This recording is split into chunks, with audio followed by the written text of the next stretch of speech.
कीर्तनामृतं गोविन्दगानामृते आनन्दा आनन्दाम्बुधिवर्धने कनिपुने कैवल्यनिस्तारकौ वन्दे रूपसनातनं रघुजुगौ श्रीजीवगोपालकौ त्यक्तातु नमसि समण्डलपति श्रेणिं सदा तुच्छवत् भूत्वादीनगणेशकौ करुणया कौपुनिकण्ठाश्रितौ कोऽपि भावरसामृताब्धलहरी कल्लोलमग्निमुहुः वन्दे रूपसनातनौ रघुजुगौ श्रीजीवगोपालकौ उज्जतकोकिलहंससारसगण कीर्णेमयूराकुले नानारत्ननिबद्धमूलविटप श्रीयुक्तबृन्दावने राधाकृष्णमहर्निशं प्रभजतु जीवार्थदौजो मुदा वन्दे रूपसनातनौ रघुजुगौ श्रीजीवगोपालकौ सङ्ख्यापूर्वकनामगाननतिभिः कालावसानीकृतो निद्राहारविहारकादिविजितौ चात्यन्तदीनो च जो राधाकृष्णगुणस्मतिर्मधुरिमा आनन्दे सम्माहितौ वन्दे रूपसनातनौ रघुजुगौ श्रीजीवगोपालकौ राधाकुण्डतटे कालिन्दितनया तीरे च वंशीवटे प्रेमोन्मादविषादशेषदशया गस्तौ प्रमुतौ सदा गायन्तो च कदा हरिर्गुणवरं भावाभिभूतौ मुदा वन्दे रूपसनातनौ रघु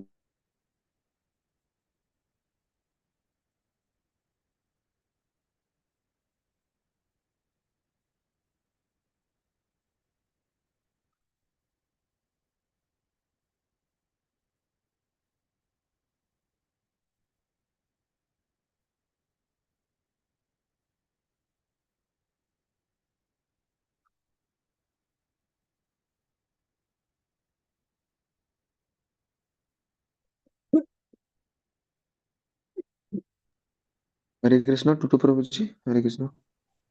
हरे कृष्ण प्रभु जी कोटु कट्टी लाइन हाँ, हरे कृष्ण महामंत्र करें।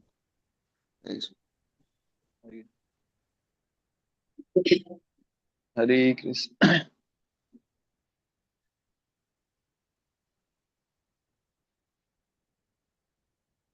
हरे कृष्ण हरे कृष्ण कृष्ण कृष्ण हरे हरे हरे राम राम राम हरे हरे हरे कृष्ण कृष्ण कृष्ण हरे हरे हरे राम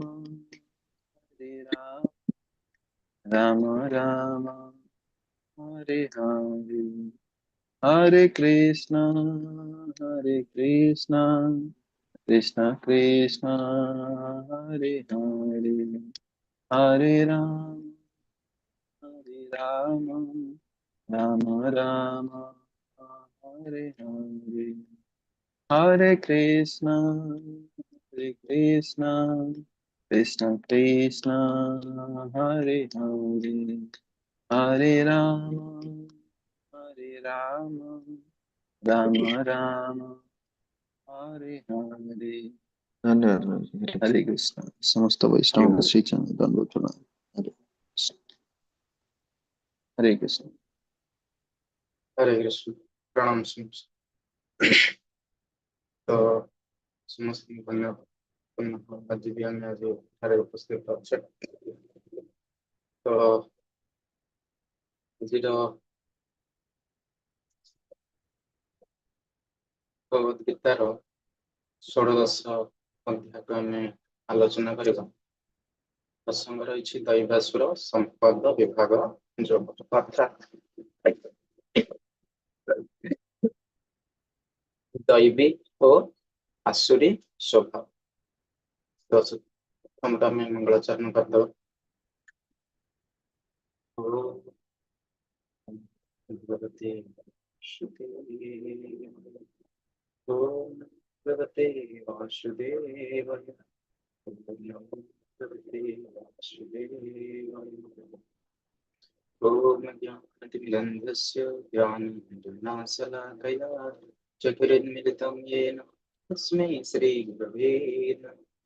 श्रीचैतन्यमनोभीष्टं स्थापितं भूतले स्वयं रूपं कदाम्यं रामादेशो पदान्तिकं नमो विष्णुपादाय कृष्णाय भूतले श्रीमते श्रीकृष्ण स्वामी ते नमो विष्णुपादाय कृष्णाय भूतले श्रीमते गौरगोविन्द स्वामिनि ते नमो विष्णुपादाय कृष्णाय भूतले श्रीमते भक्तिवेदांत स्वामिनि ते नामिनि नमस्ते सारस्वते देवे गौरवाणी प्रचारिणे निर्विशेष शून्यवादी पाश्चात्य देशकारिणे वंशाकल्पतरुभ्यश्च कृपा सिन्धुभ्यैव च पतितानां पावनेभ्यो वैष्णवेभ्यो नमो नमो नमो महावदनाय कृष्णप्रेम प्रदायते कृष्णाय कृष्णचैतन्य नमने गौरतिस्वे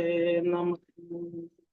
वन्देऽहं श्रीगुरु श्रीयुतपदकमलं श्रीगुरुन् वैष्णवासं श्रीरूपं सप्रजातं सहगण रघुनाथं नित्यं तस्माद्वैतं सावधूतं परिजनसहितं श्रीकृष्ण चैतन्यदेवं श्रीराधाकृष्णपादान् सहगण ललिता श्रीविशाखान्वितम्। हे कृष्ण करुणा सिंधु दीनबंधु जगत्पते गोपेश गोपिका कांत राधा कांत नमस्तुते तप्त कांचन गौरांगी राधे वृंदावनेश्वरी वृषभानुसुते देवी प्रणमामि हरिप्रिये नमो नलिन नेत्राय वेणुभद्य विनोदिनी राधाधर सुधापान शालिनेव नमालिनी राधां रसेश्वरीं रम्या गोविन्दं महिनीं परा वृषभानुसुतां देवी नमामि श्रीहरिप्रियं महाभावस्वरूपं त्वं कृष्णप्रिया वरीयसी प्रेम भक्ति प्रदे देवी राधिके त्वां नमाम्यहं वन्दे वृन्दावन गुरु कृष्ण कमललोचनं वल्लभी वल्लभं देवं राधालिङ्गितविग्रहम् नीलाचलनिवासाय नित्याय परमात्मने बलभद्र सुभद्राभ्यां जगन्नाथाय नमः। नारायणं नमस्कृत्यं नरं चैव नरोत्तमं देवीं सरस्वतीं व्यासं ततो जयमुदीरयेत् नष्टप्रायेषु अभद्रेषु नित्यं भागवत सेवया भगवत उत्तम श्लोके भक्तिर्भवति नैष्ठिके मूकं करोति वाचालं पङ्गुं लङ्घयते गिरि चित्कृपातमः वन्दे श्रीगुरुदिनतारिणे परमानंद माधव। कृष्णाय वसुदेवाय हरये परमात्मने प्रणतः क्लेशनाशाय गोविन्दाय नमो नमः। कृष्णाय वसुदेवाय देवकी नंदनाय च नन्दगोपकुमाराय गोविन्दाय नमो नमः। सच्चिदानंद रूपाय विश्वोत्पत्तेतवे तापत्रय विनाशाय श्रीकृष्णाय वयं नमः। एते चंसकलापंस कृष्णस्तु भगवान् स्वयं इन्द्रारिवगुलं लोकं निरयन्ते जुगे जुगे। श्रीराम रामेति रामेति रमे रामे मनोरमे सहस्रनाम तत्तुल्यं राम नाम वरानने। जय श्री कृष्ण चैतन्य प्रभु नित्यानंद श्री अद्वैत गदाधर श्रीवासादि गौरवृंद हरे कृष्ण कृष्ण कृष्ण हरे हरे हरे राम राम राम हरे हरे। हरे कृष्ण।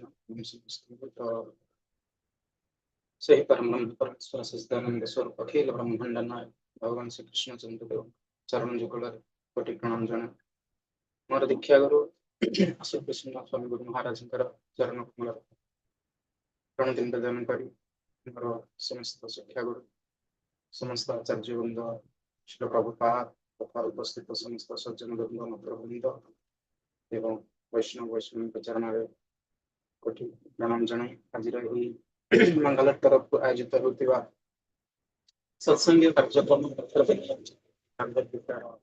स्वागतम दिवस स्वागत जनाऊँ।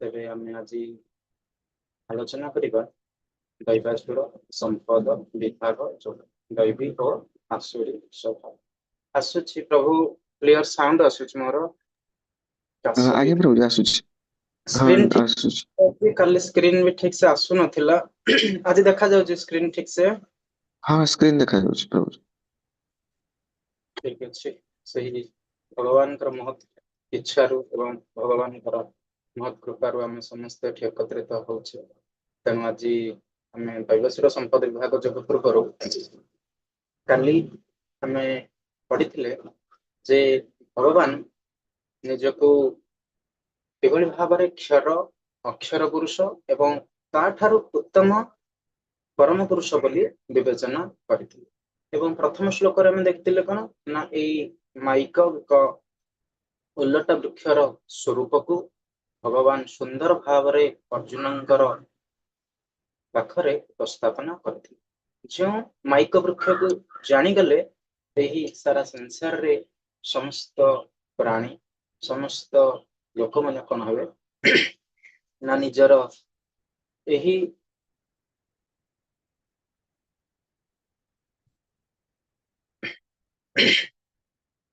सब किछि को परित्याग करी सही तांकर परम धाम को किभଳି भाବରେ पुनरावृत्ति करि परिबे अर्थात प्रत्यागमन करि परिबे। तेणु दैवासुर संपद विभाग जग पुणी भगवान काहींकि अर्जुनଙ୍କ निकटरे उपस्थापन करिवार प्रमुख कारण कौन ना आमे जो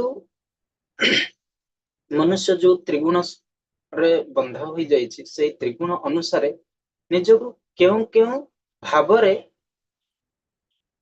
ताकू व्यवहार आचार देखाए तेणु से षोडश अध्याय उपरे दैवी एवं आसुरी संपद मध्य जो पार्थक्य रही से पार्थक्य को सुंदर भाव भगवान एठारे वर्णना करें देखिथिबा आम गाँ हो किंबा निजर परिवार मध्य भी स्वभाव मध्य भिन्न रही जमिति कि आम जदि दुई भाई आम जदि जने सरल नम्र भद्र होता है आउ जने क्रोधी गर्वी अहंकार तेणे गोटे मार गर्भरु आमे तो जन्म ग्रहण कले तेबे एभली भावरे तांकर व्यवहार तांकर स्वभाव तांकर जो प्रकृति एटार जो प्रकृति तांकर एठी व्यवहार भाव व्यवहार करा जायछि किंतु आमे जो 13तम अध्याय आमे जोटा पढिथिले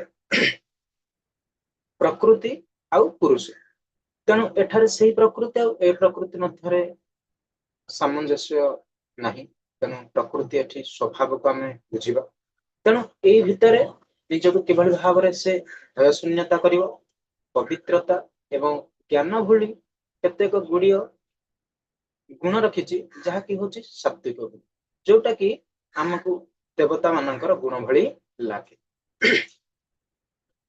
जोटा कि दैवी प्रकृतिर अंश बोली कहा जाए किंतु आउ गोटे जदि हम पकड़ देखिबा जो भाई से कौन करुछि ना अहंकार करुछि क्रोधी गर्वी अज्ञान ए भली भाव तेबे एई मानक मध्यरे जो पार्थक्य रही एटा कहीं ना एमानक पाखरे कौन रही ना आसुरी स्वभाव लक्षण देखा देउछि एवं से भाई पाखरे कौन देखा जाउछि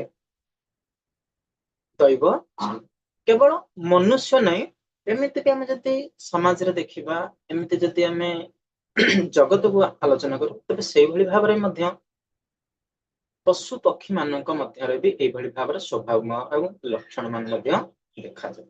ଯେମିତିକି ଆମେ ଦେଖିବା ଗାଈ, ଅଶ୍ୱ, ଠେକୁଆ, ଏମାନେ ସବୁ ଦୈବ ସମ୍ପଦ। ଏବଂ ଯଦି ଆମେ ଦେଖିବା ବାଘ, ସିଂହ, ଏମାନେ ହଉଛନ୍ତି ପଶୁର ସହ। ତେଣୁ ଏଇଭଳି ଭାବରେ ମନୁଷ୍ୟ କଣ କରିছে ନା ନିଜର ଯୋଉ ଅଧୋଗତି କେମିତି ଆଣିବ, ସେ ନା କାମ, କ୍ରୋଧ ଆଉ ଲୋଭ, ଏଇଭଳି ଭାବରେ ନର୍କର ମଧ୍ୟ 3ଟି ଦ୍ୱାର କଥା ଭଗବାନ ଏଠି ବର୍ଣ୍ଣନା କରିଛନ୍ତି। ଆମେ ସେଗୁଡିକୁ କଣ କରିବାକୁ ପଡିବ ନା ପରିତ୍ୟାଗ କରିବାକୁ ପଡିବ।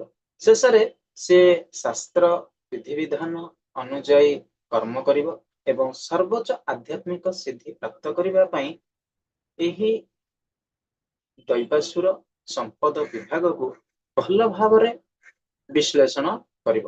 ତାର ଯୋଉ ନୈତିକ ଆଚରଣ ଅଛି, ସେ ନୈତିକ ଆଚରଣ ଏବଂ ଆତ୍ମିକ ଉନ୍ନତି ପାଇଁ ଏହି ବିଭାଗଟି ଯୋଉ ଦୈବ ଅସୁର ସମ୍ପଦ ବିଭାଗ ଯୋଉ ଭଗବାନ ଯୋଉଟା କହିଲେ ଅର୍ଜୁନକୁ, ଆକୁ ହିଁ ଯଦି ସେ ପ୍ରେରଣାତ୍ମକ ରୂପରେ ଗ୍ରହଣ କରେ, ତେବେ ତାର ନିଶ୍ଚିତ ଭାବରେ କଣ ହବ, ସିଦ୍ଧି ପ୍ରାପ୍ତ।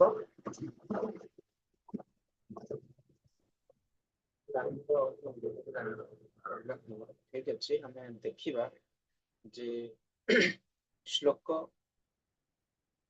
1 ଏବଂ 2 ଆଉ 3 ଶ୍ଲୋକରେ କଣ ବର୍ଣ୍ଣନା ହେଇଛି ନା ଏଥିରେ ନିର୍ଭୀକତା, ଜ୍ଞାନ ଯୋଗର ବ୍ୟବସ୍ଥିତି କଥା, ଅନ୍ତର ଶୁଦ୍ଧି, ଜ୍ଞାନ ଯୋଗ ନିମିତ୍ତ ଦୃଢ ସ୍ଥିତି, ଦାନ, ଇନ୍ଦ୍ରିୟ ସଂଯମ, ଯଜ୍ଞ, ତପସ୍ୟା, ସ୍ୱାଧ୍ୟାୟ, ସରଳତା ଏବଂ ସ୍ପଷ୍ଟ ବାଧ୍ୟତା କଥା ଏଠି ଭଗବାନ କହିଛନ୍ତି। ଯେଉଁ ବ୍ୟକ୍ତି ମାନେ ଏହି ଦୈବୀ ସମ୍ପଦର ଅଧିକାରୀ ହୁଅନ୍ତି, ସେମାନେ ଏଇଭଳି ଭାବରେ ତାଙ୍କର ଗୁଣକୁ ପ୍ରକାଶ ଆସେ। ଯେମିତିକି ଗୋଟେ ଏଠି ପ୍ରଥମଟା ଦେଇଛି କଣ, ନିର୍ଭୟ। ତେଣୁ ଏହା ହଉଛି କାହାର ଗୁଣ ନା ଏହା ଏକ ଗୋଟେ ସନ୍ନ୍ୟାସୀର ପ୍ରଥମ। ଜଣେ ସନ୍ନ୍ୟାସୀ କୌଣସି ଆଶ୍ରୟ ଆବଶ୍ୟକ କରେ ନାହିଁ, କେବଳ ପରମ ପୁରୁଷ ଭଗବାନଙ୍କ ଉପରେ ସେ ସଦା ସର୍ବଦା ଦୟା ଉପରେ, ଭଗବାନଙ୍କର ଦୟା ଉପରେ ସେ ସମ୍ପୂର୍ଣ୍ଣ ନିର୍ଭରରେ ଜୀବନ ଯାପନ କରିଥାଏ। ତାପରେ ହଉଛି ଜ୍ଞାନ ଯୋଗ ବ୍ୟବସ୍ଥିତି କଥା, ସେମାନଙ୍କୁ କଣ କରିବେ ନା ଦିବ୍ୟ ଜ୍ଞାନ ଆହରଣ କରିବେ ଏବଂ ବିତରଣ ବି କରିବେ। ସନ୍ନ୍ୟାସୀର ମୁଖ୍ୟ କାମ ହଉଛି କଣ, ଅନ୍ୟମାନଙ୍କୁ ବିଶେଷ କରି ଗୃହସ୍ଥ ମାନଙ୍କୁ ଦିବ୍ୟ ଜ୍ଞାନ ମାର୍ଗରେ ଅଗ୍ରଗତି କରିବା ପାଇଁ ମାର୍ଗଦର୍ଶନ କରିବ। ତାପରେ କଣ, ଦାନ। ଦାନ ହଉଛି ଗୃହସ୍ଥ ମାନଙ୍କର କାର୍ଯ୍ୟ। ନିଜର ରୋଜଗାର କରିବେ ଏବଂ ସେଇ ରୋଜଗାରର ଅର୍ଧ ଭାଗକୁ କଣ କରିବେ ନା କୃଷ୍ଣ ଭାବନା ଦିଗରେ ସେ ପ୍ରଚାର ଏବଂ ପ୍ରସାର କରିବା ପାଇଁ ଉପଯୁକ୍ତ ପାତ୍ରକୁ ଦାନ କରିବେ। ତେଣୁ ଏହା ହିଁ ଶାସ୍ତ୍ରରେ ସାତ୍ବିକ ଦାନ ଭାବରେ ଅନୁମୋଦନ କରାଯାଇଛି। ତାପରେ କଣ କରାଯାଇଛି ନା ଆତ୍ମ ସଂଯମ, ଗୃହସ୍ଥ ମାନଙ୍କର ଇନ୍ଦ୍ରିୟକୁ ସଂଯମ କରିବା, ଏହା ହଉଛି ଗୋଟେ ବହୁତ ବିଶେଷ ଲକ୍ଷଣ ବା ବିଶେଷ ଗୁଣ ଅଟେ। ତେଣୁ ଯଜ୍ଞାନୁଷ୍ଠାନ କରିବା ଗୃହସ୍ଥ ମାନଙ୍କର ଏହା ବି ମଧ୍ୟ ଏକ ଯୋଉଟା ଶାସ୍ତ୍ର ନିର୍ଦ୍ଦେଶ ଦିଆଯାଇଛି। ସ୍ୱାଧ୍ୟାୟ କରିବା, ମନକୁ ସର୍ବଦା ଦିବ୍ୟ ଜ୍ଞାନର ଅର୍ଥାତ ବୈଦିକ ସାହିତ୍ୟ ପାଠରେ ଆମେ ଲଗାଇବା। ଯେମିତିକି ଆମେ ଆସୁଛେ କଣ କରୁଛେ ନା ଗୀତା ଭାଗବତକୁ ଆମେ ଆଲୋଚନା କରୁଛେ, ଭଗବତଙ୍କ ସହିତ ସମ୍ବନ୍ଧିତ ହେବା ପାଇଁ ସ୍ୱାଧ୍ୟାୟ ହଉଛି ଆମର ଏକ ବିଶେଷ ପାଠ୍ୟକ୍ରମ। ଏବଂ ଏହା ମଧ୍ୟ ଅଧିକାଂଶ କୋଉମାନେ ପାଳନ କରନ୍ତି ନା ବିଶେଷ କରି ବ୍ରହ୍ମଚାରୀ ମାନେ ପାଳନ କରନ୍ତି। ତପସ୍ୟା କରିବା, ଆର୍ଜବମ ଅର୍ଥାତ ସରଳତା, ଏଇ ଗୁଣ ଆମ ପାଖରେ ରହିବା ଦରକାର। ତେଣୁ ବୈଷ୍ଣବର ସବୁଠାରୁ ପ୍ରମୁଖ ଗୁଣ ହଉଛି କଣ ନା ସରଳତା ରହିବ। ସେ ସବୁଠାରୁ ଅଧିକାଂଶ ଭାବରେ ସରଳ ଜୀବନ ଯାପନ କରିବ। ତେଣୁ ଦ୍ୱିତୀୟ ଶ୍ଲୋକରେ କଣ ଭଗବାନ ବର୍ଣ୍ଣନା କରିଛନ୍ତି ନା ଅହିଂସା, ସତ୍ୟବାଦିତା, କ୍ରୋଧହୀନତା, କାମନା ତ୍ୟାଗ, ଶାନ୍ତି, ଉଦାରତା, ସର୍ବଜୀବେ ଦୟା, ନିର୍ଲୋଭତା, ଲୋକଲଜ୍ଜା, କୋମଳତା ଆଉ ଅଚପଳତା। ତେବେ ଏଥିରେ କଣ ନା ଅହିଂସା। ଅହିଂସାର ଅର୍ଥ ଆମେ ଭାବୁଛେ ଯେ କେବଳ ପ୍ରାଣୀ ମାନଙ୍କୁ ହିଂସା କରିବା ନାହିଁ, କିନ୍ତୁ ଏଥିରେ ଆମର ଦେଖିବା ଦରକାର ଯେ ଯେଉଁମାନଙ୍କର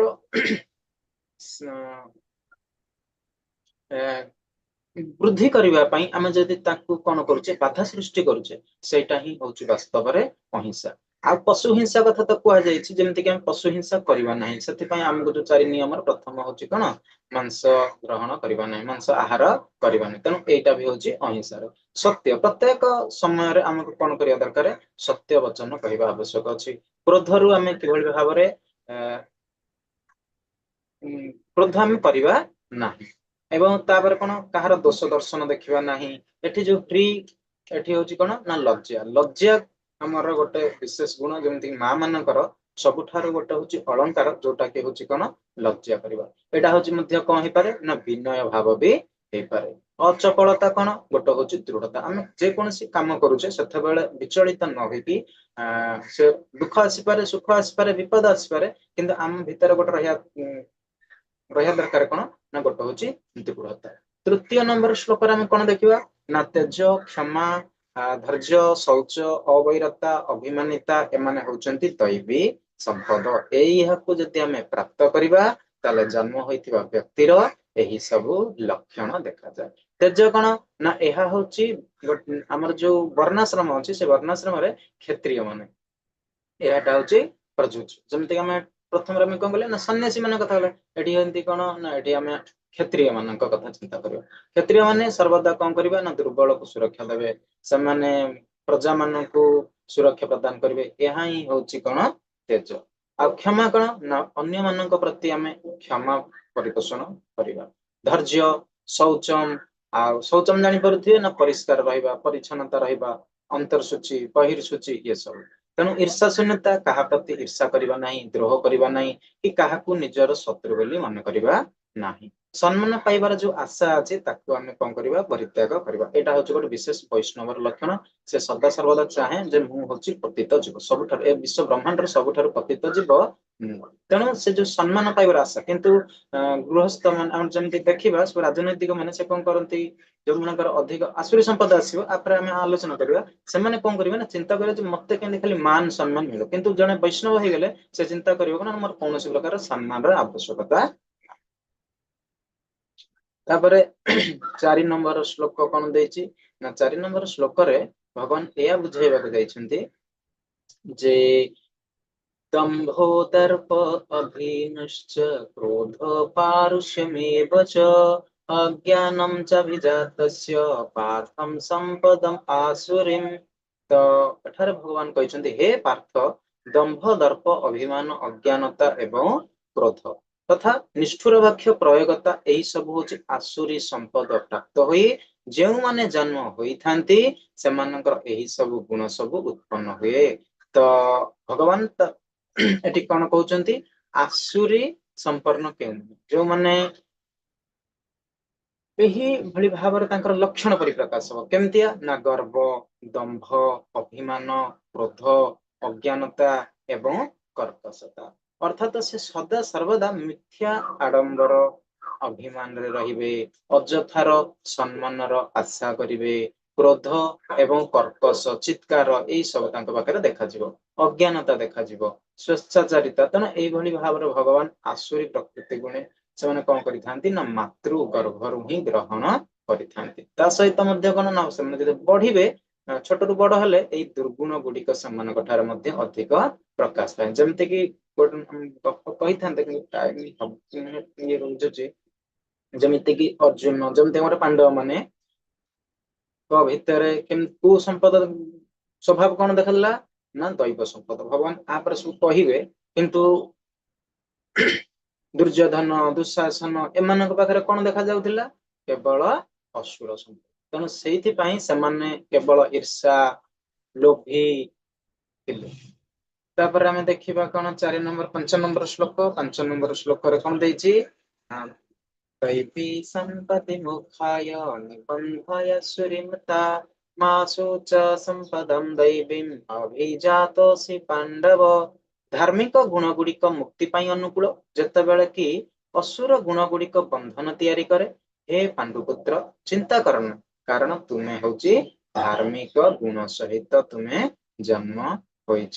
ତେଣୁ 5 ନମ୍ବର ଶ୍ଲୋକରେ ଭଗବାନ ଏଇ କଥା ଅର୍ଜୁନଙ୍କୁ ବର୍ତ୍ତମାନ କହିଦେଲେ, ତୁମର କୌଣସି ଚିନ୍ତା କରିବାର ନାହିଁ, କାରଣ ତୁମେ କଣ କରିଛ ନା दैव गुण सहित अर्थात धार्मिक गुण सहित तुम्हें जन्म होइछ।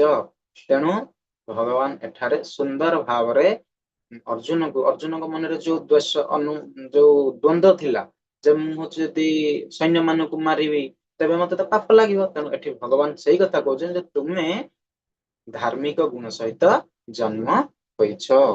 तेणु धार्मिक गुण कौन करे ना मुक्ति पई अनुकूल हो।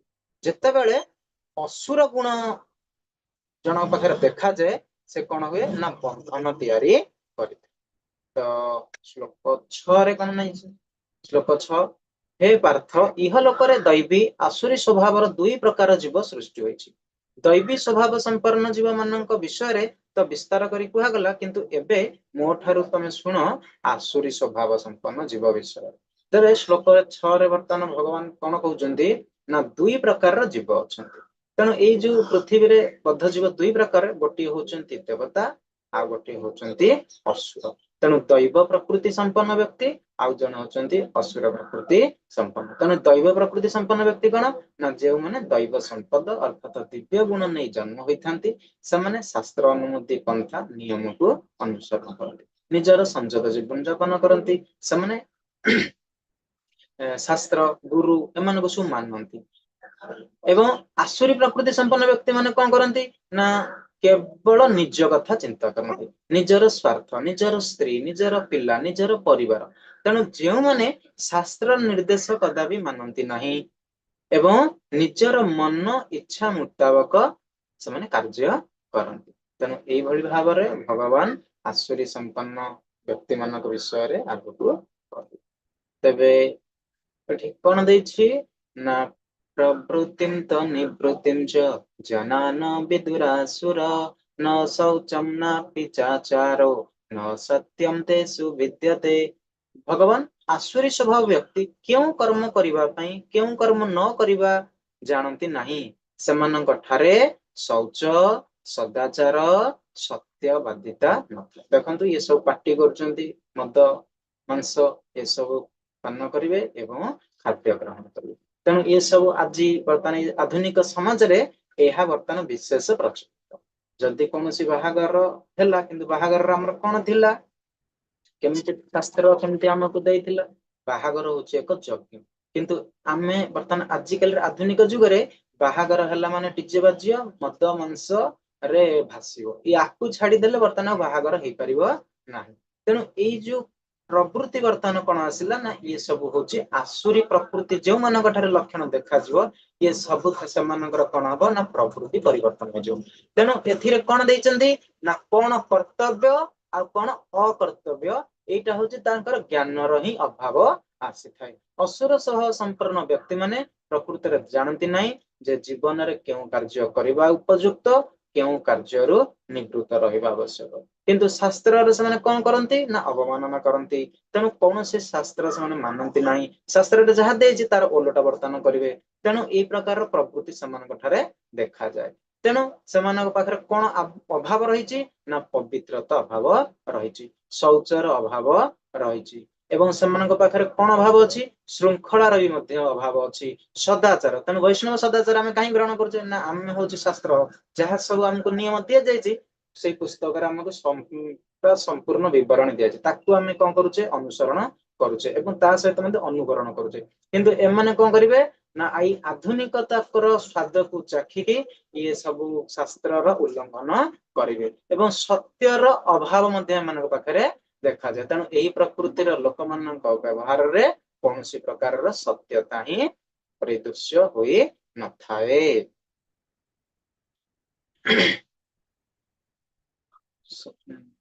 असत्यं प्रतिष्ठं ते जगदाहुरनीश्वरम् अपरस्पर संभूतं किमन्यत् कामहैतुकम्।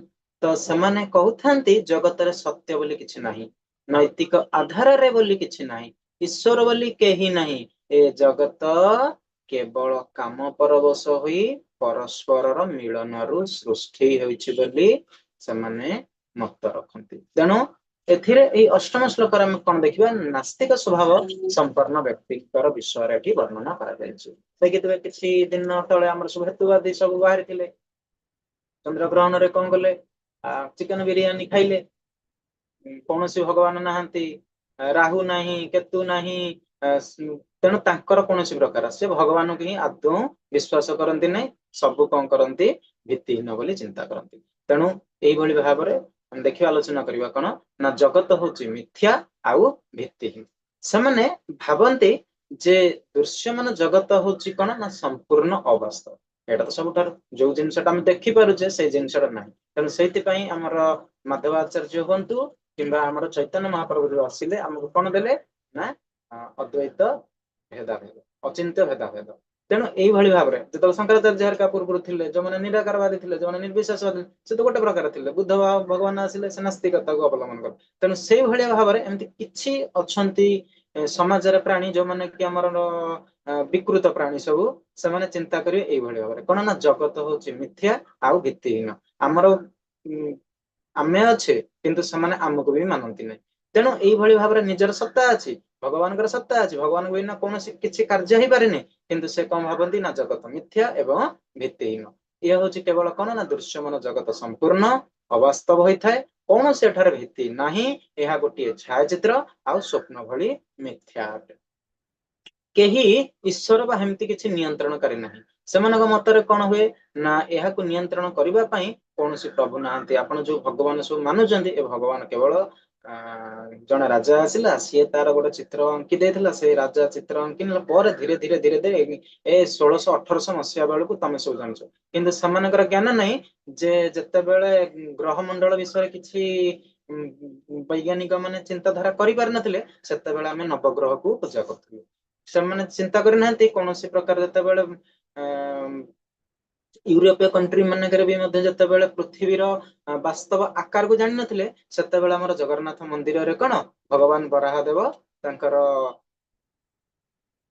धमनी ऊपर कौन रखिले गोलाकार पृथ्वी को धारण करते तेणु यही भाव में से सब चिंता करती कौन प्रकार नियंत्रणकारी नाहंती ये सब केमती जात होती ना काम पिपाशा ही सृष्टि एकमात्र कारण से कहती जे गोटे स्त्री आ गोटे पुरुषर संजोग केवल संतान उत्पन्न हुए किंतु आमे कौन कहले ना भगवान होचंती अहम बीज प्रद पिता मु समस्तंकर कारण तेणु प्रत्येक मां गर्भरे पिता द्वारा बीज प्रदान करी ए भौतिक उपर कटाक्षपात करी तेणु भगवान कौन करछन्ती ना ए सृष्टिर प्रारंभ करिसेंती किंतु एमाने कौन चिंता करती ना काम पिपासार सृष्टिर एकमात्र कारण होची स्त्री आ पुरुष मिलन हैला एवं एई भली भाबरे विश्व आरंभ हो गला तेणु एई भली भाबरे जीवात्मा आ परमात्मा को भी मध्य समान कौन करती नहीं अस्वीकार करती नास्तिक माने आत्मा किंबा परमात्मा अस्तित्व को विश्वास करती नहीं सेमानक मतरे आमे जदि देखिबा केवल जड़ पदार्थर समाहार रे गठ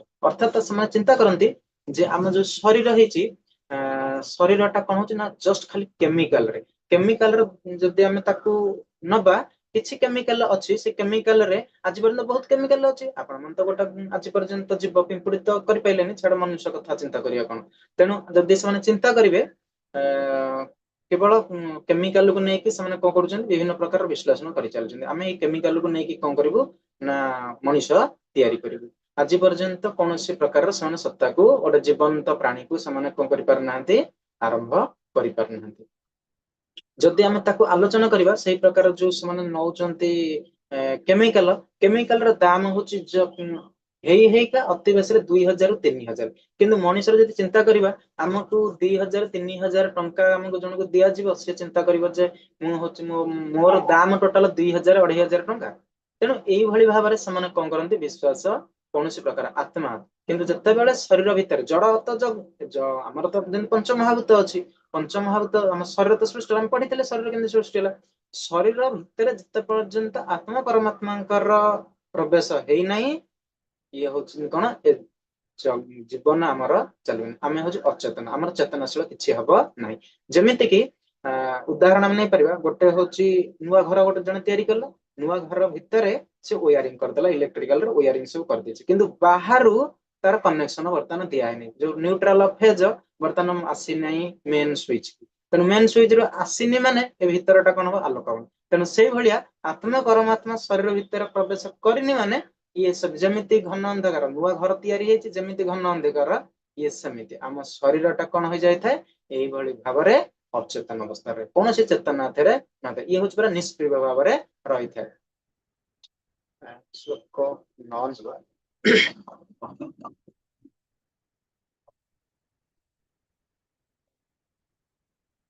ଏପରି ଗ୍ରହଣ କରି ଅଳ୍ପ ବୁଦ୍ଧି ନଷ୍ଟ ଆତ୍ମନ ଜଗତର ବିଭିନ୍ନ କ୍ଷୟ ସାଧନ ନିମନ୍ତେ ଜଗତର ଶତ୍ରୁ ହୋଇ ଉଭା ହୁଅନ୍ତି। ତ ଭଗବାନ ଏଠାରେ କଣ ଆଲୋଚନା କରିଛନ୍ତି ନା ନାସ୍ତିକବାଦୀ ଅସୁର ମାନଙ୍କର ଉଗ୍ର କର୍ମ ଆଉ ଗୋଟେ ଧ୍ୱଂସ କରେ। ଦେଖୁନାହାନ୍ତି କେମିତି ହଉଛି ନିଆଁ ପେଣ୍ଡୁଳ ଏସବୁ କେମିତି ବର୍ତ୍ତମାନ ଚାଲିଛି ନା ଆମର ସବୁ ଯୁଦ୍ଧ, ଇଏ ସବୁ କାହାର କାମ? ଇଏ ସବୁ ହଉଛି ଯୋଉମାନଙ୍କ ଭିତରେ ଅସୁର ସ୍ୱଭାବ ଲକ୍ଷଣ ଦେଖାଯିବ ସେଇମାନେ ଏଇଭଳି ଭାବରେ ଆମେ କେମିତି ଯୁଦ୍ଧ ହେଲା ମାନେ ଶାନ୍ତିର ବାତାବରଣ ଟାକୁ ଅଶାନ୍ତି କରୁଛେ। ତେଣୁ ଏସବୁ କଣ ହୁଏ ନା ଜଗତର ବିନାଶ ପାଇଁ କାର୍ଯ୍ୟ ସେମାନେ ଚିନ୍ତା କରନ୍ତି। ଭଗବାନ ଏଇଠି ଅସୁର ମାନଙ୍କୁ ନଷ୍ଟାତ୍ମା ଅର୍ଥାତ ଅଳ୍ପ ବୁଦ୍ଧି ସମ୍ପନ୍ନ ବୋଲି ଆଖ୍ୟା ଦେଇଛନ୍ତି। ତେଣୁ ଅଜ୍ଞାନୀ ଲୋକମାନେ ସର୍ବଦା ଜଗତର କ୍ଷୟ ଆଉ ଧ୍ୱଂସ ଆଣୁଥିବା ଉଗ୍ର କର୍ମରେ ବ୍ୟାପୃତ ରୁହନ୍ତି। ସେମାନେ କଣ କରନ୍ତି ନା ଭୌତିକ ଉଦ୍ଭାବନ ଆଉ ଇନ୍ଦ୍ରିୟ ତୃପ୍ତିରେ ଲାଗି ରହନ୍ତି। ଏପରି ଲୋକମାନେ କଣ କରନ୍ତି ନା ଭୌତିକ ଜଗତର ସର୍ବାଧିକ ଉପଭୋଗ କରିବାକୁ ଚାହାନ୍ତି, କେବଳ ଇନ୍ଦ୍ରିୟ ତୃପ୍ତି। ଯୁଦ୍ଧ ହଉଛି କଣ ପାଇଁ ନା ମୁଁ ତାର ଜାଗାକୁ ନେବି, ସିଏ ଯାହା ପ୍ରଡକ୍ସନ ବାହାର କରୁଛି ସବୁତକ ମୋର। ତେଣୁ ଆଙ୍କ ଭିତରେ ଯୋଉ ଲୋଭ କାମ ମୋହ ଇଏ ଯେତେ ସବୁ ବାହାରୁଛି ସମସ୍ତେ ଚିନ୍ତା କରନ୍ତି ଆମେ ହଉଛି କେମିତି ପ୍ରଭୁତ୍ୱ ଜାହିର କରିବୁ। ତେଣୁ ଏଇ ପ୍ରକାର କଣ ଆସନ୍ତି ତାଙ୍କ ମନରେ କଣ ଦେଖାଯାଏ ନା ହିଂସ୍ରତା ଆଉ ପଶୁ ହତ୍ୟା ବୃଦ୍ଧି ମଧ୍ୟ ତାଙ୍କ ପାଖରେ ଦେଖାଯାଏ। ଆଣବିକ ଅସ୍ତ୍ର ଶସ୍ତ୍ରରେ ସେମାନେ ଅଧିକରୁ ଅଧିକ ନିର୍ମାଣ କରନ୍ତି। ଭଗବାନଙ୍କର ଅସ୍ତିତ୍ୱକୁ ସେମାନେ ସ୍ୱୀକାର କରନ୍ତି ନାହିଁ ଏବଂ ସମଗ୍ର ବିଶ୍ୱକୁ ଧ୍ୱଂସ କରିବାର କ୍ଷମତା ନିଜ ପାଖରେ ସେ ରଖନ୍ତି।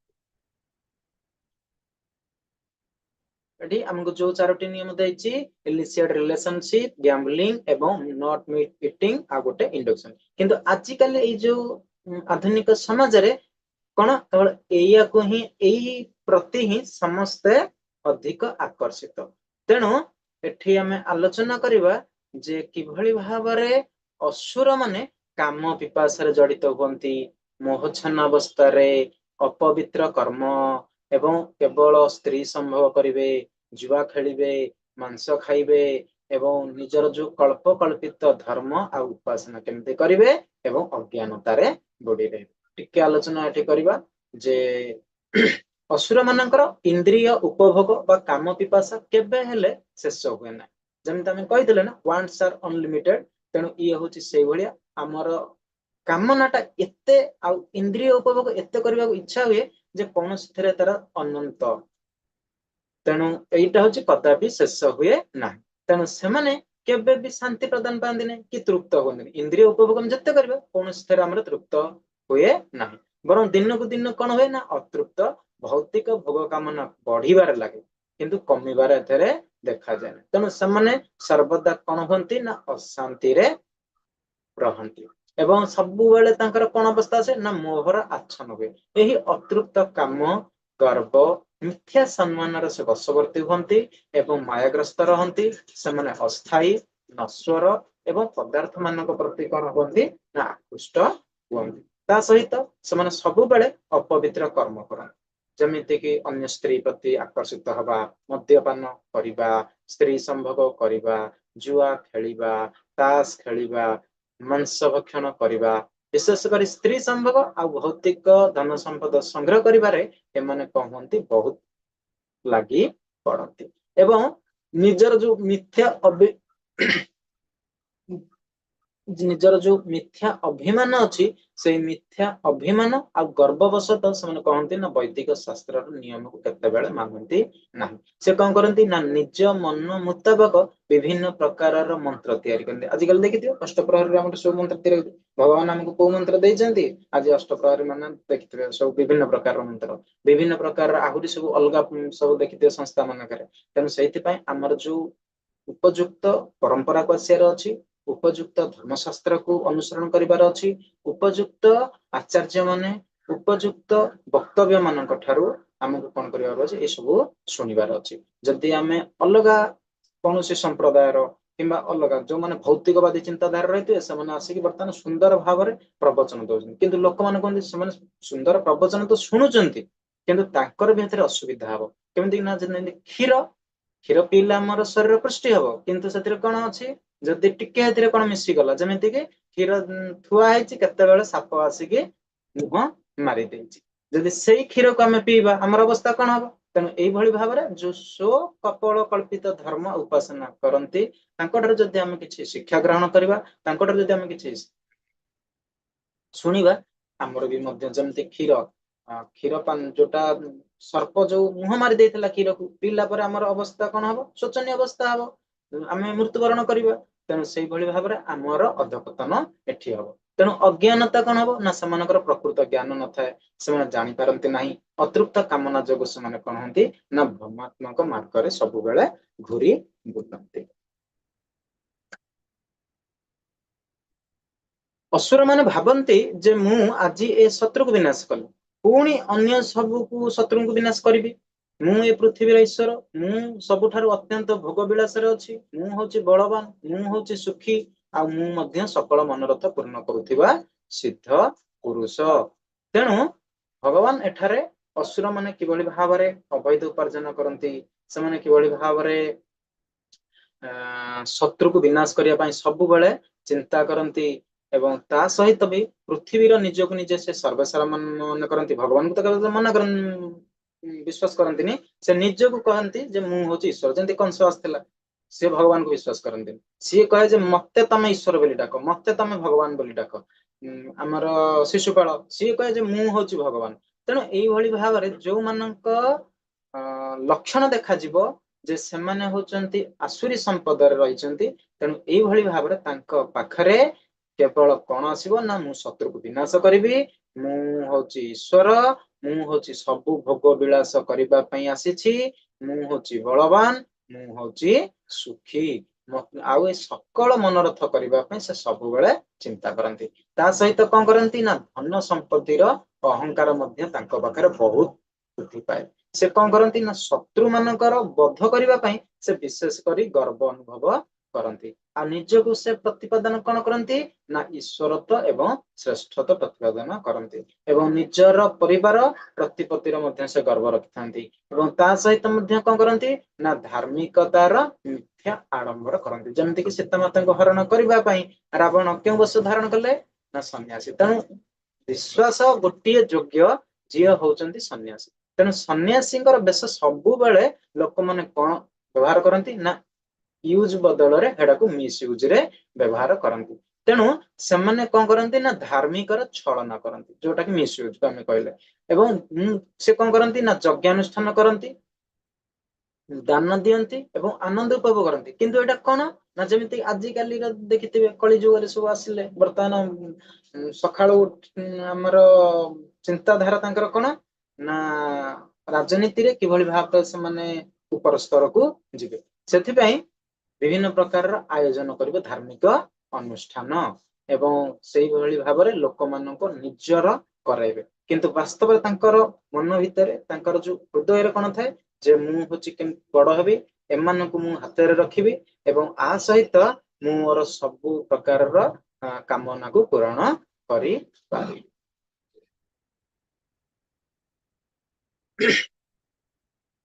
श्लोक 16 अनेक विक्षिप्त चिंतारे विभ्रांत चित्त होई मोहजाल छंदी होई कामना भोग्य विषय आसक्त लोक माने पुति गंधमय नरकरे पड़ती तो एठी नरक कथा केमती कह ना असुर मानकर पतन किपरि हुए तेणु अनेक चिंता द्वारा से कौन होती विभ्रांत हुअन्ति व्यक्ति मानकर अर्थ उपार्जन कामना हो सुख भोगर कौन न था तेणु से प्रत्येक दिन नुआ नुआ योजना करती एवं विभ्रांत हुअन्ति सेमाने मोहजाल आबद्ध हुअन्ति सेमाने सांसारिक आकर्षण रे निजर व्यक्तिगत सामर्थ्य को लेकिन मोहजाल संपूर्ण रूप से छंदी हो जाती सेमाने प्रत्येक दिन इंद्रिय सुख भोग अत्यधिक आसक्ति रहती अधिक अर्थ उपार्जन करने सुख पाइबा आशारे सेमाने पाप कर्म करती अवैध उपाय अवलंबन करती एवं परिशेष नरकरे से पड़ती शेष कौन हुए ना यही भाव जो कामना अच्छी पाप कर्म अच्छी मोहजाल पतन घटे एवं शेष कौन हुए ना अपवित्र हुई नरकरे से पतित होती पुति गंधमय नरकर कथा आलोचना କାଲି ଆମେ ଆଲୋଚନା କରିଥିଲେ କେମିତି ଶିଶୁପାଳଙ୍କୁ ଯେତେବେଳେ ପ୍ରଶ୍ନ ପଚାରିଥିଲେ ଇଏ ହଉଛି ସେଇ ଚିତ୍ର। କିଭଳି ଭାବରେ ଇଏ ସବୁ ଭଗବାନଙ୍କ ପ୍ରତି ଦ୍ୱେଷ, ଈର୍ଷା ଏବଂ ଅସୂୟା ମନୋଭାବ ପୋଷଣ କରନ୍ତି। ଅହଙ୍କାର, ବଳ, ଦର୍ପ, କାମନା, କ୍ରୋଧ ଏଗୁଡିକ ଆଶ୍ରୟ କରି ସେମାନଙ୍କର ନିଜ ଦେହରେ ଅନ୍ୟମାନଙ୍କ ଦେହରେ ସ୍ଥିତ ଥିବା ମତେ ଦ୍ୱେଷ ଏବଂ ଅସୂୟା କରନ୍ତି। ତ ଏଠି ଶ୍ଲୋକ ଗୋଟେ ନବା, ଶ୍ଲୋକଟା ବଢିଆ ଥିଲା। ଆତ୍ମସମ୍ଭାବିତଂ ସ୍ତବ୍ଧା ନମାନବ୍ଦାନ୍ୟୁତା ଯଜନ୍ତେ ନାମ ଯଜ୍ଞସ୍ତେ ଦମ୍ଭେନ ବିଧି ପୂର୍ବକମ୍। ତ ଏଠାରେ ଆଲୋଚନା କଣ କରାଯାଇଛି ନା ପରମାତ୍ମାଙ୍କ ପ୍ରତି ବା ଭଗବାନଙ୍କ ପ୍ରତି ଈର୍ଷା ମନୋଭାବ ଆଉ ହିଂସା ମନୋଭାବ, ମିଥ୍ୟା ଅହଙ୍କାର, ବଳ, ଦର୍ପ, କାମ ଏବଂ କ୍ରୋଧର ଯିଏ ବଶବର୍ତ୍ତୀ ହୁଅନ୍ତି ସେମାନେ ବାସ୍ତବରେ ଭଗବାନଙ୍କର ପ୍ରତି ଈର୍ଷା ଅନୁଭବ କରନ୍ତି ବା ସଦା ସର୍ବଦା ଦ୍ୱେଷ ମନୋଭାବ ବା ଅସୂୟା ମନୋଭାବ ପୋଷଣ କରନ୍ତି।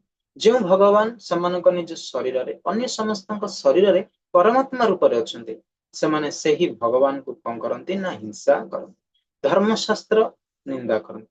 ଭଗବାନଙ୍କର ପରମ ପ୍ରଭୁତ୍ୱକୁ ବିରୋଧ କରୁଥିବାରୁ ସେମାନେ ଶାସ୍ତ୍ରକୁ ଆଦୌ ବିଶ୍ୱାସ କରନ୍ତି ନାହିଁ। ସେମାନେ ପ୍ରକୃତ ଧର୍ମନୀତି, ଶାସ୍ତ୍ରବାଣୀ ଏବଂ ଭଗବାନଙ୍କର ଅସ୍ତିତ୍ୱକୁ ନିନ୍ଦା କରନ୍ତି। ସେଗୁଡ଼ିକ ପ୍ରତି ଅତ୍ୟନ୍ତ ଈର୍ଷାଯୁକ୍ତ ମଧ୍ୟ ହେଇଯାଆନ୍ତି। ତାପରେ ତାଙ୍କ ପାଖରେ ବହୁତ ପ୍ରକାର ଯୁକ୍ତି ଦେଖାଯାଏ ଯୋଉଟା କି ହଉଛି ଭ୍ରମାତ୍ମକ ଯୁକ୍ତି। ମିଥ୍ୟା ଆତ୍ମସମ୍ମାନ ତଥା କିଛି ଧନ ଆଉ ବଳର ଅଧିକାରୀ ଯେତେବେଳେ ହୋଇଯାଆନ୍ତି ସେମାନେ ଅଜ୍ଞାନତାର ବଶବର୍ତ୍ତୀ ହୋଇ ଭଗବାନଙ୍କର ଅସ୍ତିତ୍ୱ ଏବଂ ଶାସ୍ତ୍ରର ନିର୍ଭୁଲତାକୁ ଅସ୍ୱୀକାର କରନ୍ତି ଏବଂ ଭ୍ରମାତ୍ମକ ଭାବରେ ଯୁକ୍ତି ବାଢନ୍ତି। ଯେତେବେଳେ ଭଗବାନ ରାଜସ୍ୱୀୟ ଯଜ୍ଞ କରିବା ପାଇଁ ଯେତେବେଳେ ଆରମ୍ଭ କରିଥିଲେ ଯୁଧିଷ୍ଠିରଙ୍କର ଆସିଥିଲେ ରାଜସ୍ୱୀ ଅଂଶରେ ବସିବା ପୂର୍ବରୁ ସମସ୍ତଙ୍କର ମତ ଆସିଲା ଯେ ସିଏ ହଉଛନ୍ତି ଏଥିରେ କଣ ହେବେ ମୁଖ୍ୟ ଅଧିକାରୀ ଭାବରେ ରହିବେ, କିନ୍ତୁ ଏଇ କଥାଟା ଦୁର୍ଯ୍ୟୋଧନକୁ ଆଉ ଶିଶୁପାଳ ମାନଙ୍କର କଲେ। କାରଣ ଯୋଉମାନେ ଚିନ୍ତା କରନ୍ତି ଯେ ମୋର ଶତ୍ରୁର, ସେମାନେ ଚିନ୍ତା କରନ୍ତିନି କେତେବେଳେ ଉନ୍ନତି ହେଇଯାଏ। ତେଣୁ ଇଏ ଯେତେବେଳେ ଏଠି ନିଜର ସିଂହାସନରେ ଅର୍ଥାତ୍ ଯେତେବେଳେ ସବୁର ମୁଖ୍ୟ ଦାୟିତ୍ୱ ଭଗବାନଙ୍କୁ ଦିଆଗଲା ସେଠି କଣ କଲା ବହୁତ ପ୍ରକାରର କଟୁ ବାକ୍ୟ ପ୍ରୟୋଗ କଲା କିଏ ଶିଶୁପାଳ। ତେଣୁ ଶିଶୁପାଳର ଯୋଉ 100 ଭୁଲକୁ କ୍ଷମା କରିବା ପାଇଁ ଯେତେବେଳେ ପିସକୁ ଆମର ଭଗବାନ କଣ ଦେଇଥିଲେ ନା ତାଙ୍କୁ ଦେଇଥିଲେ କଥା। ତେଣୁ ଏଇଠି ନା ତାଙ୍କର କଣ ହେଇଯାଇଥିଲା ନା 100 ଭୁଲ ଯେତେବେଳେ ତାଙ୍କର କମ୍ପ୍ଲିଟ ହେଇଛି ଭଗବାନ କଣ କଲେ ନା ସୁଦର୍ଶନ ଚକ୍ରରେ ଶିଶୁପାଳକୁ ବଦ୍ଧ କରିଥିଲେ। ଏବଂ ଏଇଭଳି ଭାବରେ ଯୋଉ କାଲି ଭଗବାନଙ୍କର ବିଷୟରେ ପଚାରୁଥିଲେ କିଭଳି ଭାବରେ ରାବଣ ଯୋଉ କୁମ୍ଭକର୍ଣ୍ଣଙ୍କର କଣ ହେଇଥିଲା ସେଇଭଳି ଭାବରେ ଭଗବାନ ତାଙ୍କୁ କୋଉ ମୁକ୍ତି ପ୍ରଦାନ କରିଥିଲେ ସାଜୁଜ୍ୟ ମୁକ୍ତି। ତେଣୁ ଏଇ ଯୋଉ ସାଜୁଜ୍ୟ ମୁକ୍ତି ଏଠି ପ୍ରଦାନ କରିଥିଲେ ଭଗବାନ ଏଟା ହଉଛି କାହାର ତାଙ୍କ ପାଇଁ ଗୋଟେ କୃପା ଥିଲା। ତେଣୁ ଭକ୍ତାନ ଆଲୋଚନା କରିବା କାଲି ଯୋଉ ପ୍ରଶ୍ନଟା ଆଜି ହିଁ ଥିଲା କିନ୍ତୁ କାଲି ପୂର୍ବରୁ ପ୍ରଭୁ ପଚାରି ଦେଇଥିଲେ। ତାପରେ ଆମେ ଶ୍ଲୋକ 19 ନବା। ସେହି ବେଶୀ କ୍ରୂରମତି ନରାଧାମ ଅମଙ୍ଗଳକାରୀ ମାନଙ୍କୁ ମୁଁ ଚିରକାଳ ଲାଗି ସଂସାରରେ ଅସୁର ଯୋଗ୍ୟ ଯୋନିରେ ନିକ୍ଷେପ କରେ। ତ ଭଗବାନ ଏଠାରେ କହୁଛନ୍ତି ଶ୍ଲୋକ ନବା କଣ ତାନହଂ ଦିଶ୍ୟତଂ କ୍ରୂରାନ୍ ସଂସାରେଷୁ ନରାଧମନ୍ କ୍ଷିପ୍ୟାପଂ ଯସ୍ରମୁ ଶୁଭାନ୍ ସୁରେଷ୍ୱେବେ ଯୋନିଷୁ। ତ ଭଗବାନ ଏଠାରେ କହୁଛନ୍ତି ଯେଉଁମାନେ ଈର୍ଷାଯୁକ୍ତ ଦୁଷ୍ଟ ନରାଧମ ସେମାନଙ୍କୁ ମୁଁ କଣ କରେ ନା ଏ ଭୌତିକ ସଂସାରରେ ବାରମ୍ବାର ବିଭିନ୍ନ ଆସୁରୀ ଜନିରେ ଜନ୍ମ ଦିଏ। ତେଣୁ ସେହି ଦୋଷୀ କ୍ରୂରମତି ନରାଧାମ ଅମଙ୍ଗଳକାରୀ ମାନଙ୍କୁ ମୁଁ କଣ କରେ ନା ଚିରକାଳ ଲାଗି ସଂସାରରେ ଅସୁର ଜନିରେ ନିକ୍ଷେପ କରେ। ତେଣୁ ସେମାନଙ୍କର ପରଜନ୍ମ ଉପରେ କାହାର ନିୟନ୍ତ୍ରଣ ନା ଭଗବାନଙ୍କର ନିୟନ୍ତ୍ରଣ। କିନ୍ତୁ ଅସୁର ମାନେ କଣ ଭାବନ୍ତି ଯେ ମୁଁ ହଉଛି ଈଶ୍ୱର, ଅସୁର ମାନଙ୍କର ମନ ମୁତାବକ କାର୍ଯ୍ୟ। ତେଣୁ ଅସୁର ସ୍ୱଭାବ ସମ୍ପନ୍ନ ବ୍ୟକ୍ତି ମାନେ ଭଗବାନଙ୍କର ଯୋଉ ପରମ ପ୍ରଭୁତ୍ୱକୁ ସ୍ୱୀକାର କରନ୍ତି ନାହିଁ, କେବଳ ନିଜର ମନ ମୁତାବକ କାର୍ଯ୍ୟ କରନ୍ତି, କର୍ମଫଳ ପରବର୍ତ୍ତୀ ଜନ୍ମ ନିଜର ଇଚ୍ଛାରେ କାମ କରନ୍ତି। ତେଣୁ ସେଥିପାଇଁ ଭଗବାନ କଣ କରନ୍ତି ନା ତାଙ୍କୁ ନିମ୍ନ ଗତି ପ୍ରଦାନ କରିଥାନ୍ତି। ତେଣୁ ଏହି ଆସୁର ଶରୀରକୁ ଲାଭ କରନ୍ତି ଏବଂ ଏହି କର୍ମଫଳ ସ୍ୱରୂପ ବାରମ୍ବାର ନିମ୍ନ ତଥା ଆସୁରୀ ଶରୀର ପ୍ରାପ୍ତ ହୋଇ ଏଇଭଳି ଭାବରେ ତଳ ଲୋକକୁ ବା ନିଚ ଲୋକକୁ ସେମାନେ କଣ କରନ୍ତି ଯାଆନ୍ତି। ତେଣୁ ଏଇଭଳି ଭାବରେ ଭଗବାନ 19 ନମ୍ବର ଶ୍ଲୋକରେ କହିଲେ ଯେ ଯେଉଁମାନେ ମତେ द्वेष करती जो मैंने नराधाम तेणु ताकू कौन करे चिरकाल लगी संसार रे असुर जोनि रे पठाई दी 20 नंबर श्लोक देखिबा कौन आसुरीं जोनिमापन्ना मूढ़ा जन्मनि जन्मनि माम प्रापेभ्य कौन्तेय ततो जान्त्य धमां गतिम। हे कौन्तेय समाने मनुष्यर असुर जोनि पाई जन्म परे जन्म क्रमे मते लाभ न करि पारि अधमरु अधम गति लाभ करिथांती। तो भगवान 20 नंबर श्लोक रे असुर मानकर जो अधम गति सर्वनिम्न अवस्था को वर्णना करुछंती। तो से कौन करती ना बारंबार आसुरी जोनि को प्राप्त होती। तो असुर स्वभाव संपन्न व्यक्ति माने बारंबार कौन होती ना यही जन्म पर जन्म आसुरी जोनि रे ही जन्म ग्रहण करती भगवत कृपारु सदा सर्वदा से वंचित रुहंती एवं ता सहित मध्य कौन हुए ना पशु शरीर प्राप्त हुए एवं भगवान का हाथ रे मृत्यु हुए। तेणु बहुत प्रकार आसव पुणी भगवान मृत्यु जो भगवान को हाथ में से मृत्यु हुए एटा गोटे कौन हुए ना भगवान गोटे हूँ कृपा। पशु शरीर प्राप्ति कौन ना क्रमगत भाव में आसुरी कर्म कर निम्नगामी हुंती से अधम गति प्राप्त हुंती शेष कुकुर बिराड़ी किंबा शुकर किंबा हिंस्र जमी पशु बाघ सिंह ये भाव में जन्म नियंती कीट पशु पक्षी ये भाव में से जन्म ग्रहण करती एवं भगवान का हाथ में गोटे मृत्यु हुए यहाँ हूँ भगवान गोटे हूँ कृपा कल जोटा आम आलोचना कर प्रभु पचारि जे कि भाव में रावण कंस हिरण्यकश्यपु असुर मान को बध करती से पक्षर यह कौन गोटे हूँ मंगलजनक किंतु कौन असुर जी भाग्यवान हुंती तेबे भगवान भगवान स्वयं भगवान का हाथ में से कौन हुए निहत हुए एवं मृत्युवरण परिवार मध्य सुजोग प्राप्त हुए। तेणु से भगवान हाथ में जो मैंने सब निहत हुंती सेठारे सब देखि निहत बा बद्ध लिखाई नथे सेठी हूँ भगवान द्वारा उद्धार बोली लिखा जाइए उत्तना उद्धार। तेणु सेठी सबु जगार आप देखिए किभली भाव में सब भगवान ये हूँ गोटे गोटे कौन ना भक्त मान प्रति से सीना शत्रु रूप में जन्म ग्रहण करते किंतु से वास्तव कौन थे ना भगवान कल पढ़ी ना भगवान क्या प्रति कौन करती ना मित्रता पोषण करती ना कि शत्रुता मनोभाव रखती ना। तेणु जो कर्मफल आम करे से कर्मफल को ये भोगवाई आम आसीचे तेणु से कर्मफल अनुसार भगवान आमको भी आहरी सुजोग प्रदान करती भगवान चाहती समस्ते मो पाखु केमती प्रत्यागमन करते मो पाखे केमती रहती। तेणु भक्त जो भाव में चिंता करें जो भाव में आसी था तेणु से भाव में पाप कर्म करें किंतु यह हूँ भगवान उद्धार करते तेणु यह हूँ भगवान एक विशेष कृपा रही। ठीक अच्छे 20 नंबर ये हूँ 21 नंबर त्रिविधम नरकस्य दम द्वारम नाशन आत्मनम काम क्रोधस्तथा लोभ स्मगादेत त्रयम त्यजेत।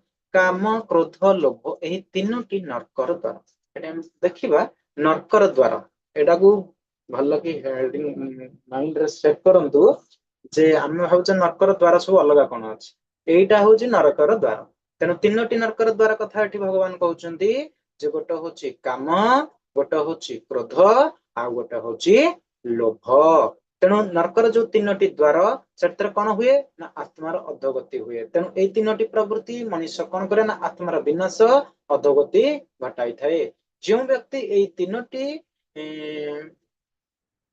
तीनोटी रे फसी जाए अर्थात आबद्ध हो जाए से भौतिक बंधन रु से मुक्ति पाई पारे नहीं। कौन तले से तो तीनोटी भितर फंदी हो गला तेरे तार परिणाम कौन हम ना तार परिणाम हम कौन ना असुर जीवन आरंभ हो। तेणु असुर जीवन आम थे आरंभ होची कोठ ना यही गोटिक को आम देखा यही गोटिक को ही आम कौन करवा माइंड को नवा अर्थात यहीटा को ही आम ग्रहण करा यही गोटी जब आम ग्रहण करदेबा ताले आम जापर आमर जो सब आसूची आम मनोभाव जो आसूची असुर संपद जो आम असुर मनोभाव आसूची तेणु यहाँ कौन आसूची ना केवल काम क्रोध आ लोभ यही काम क्रोध लोभ द्वारा आम कौन आमर गति हम ना आमर गति हम नरक।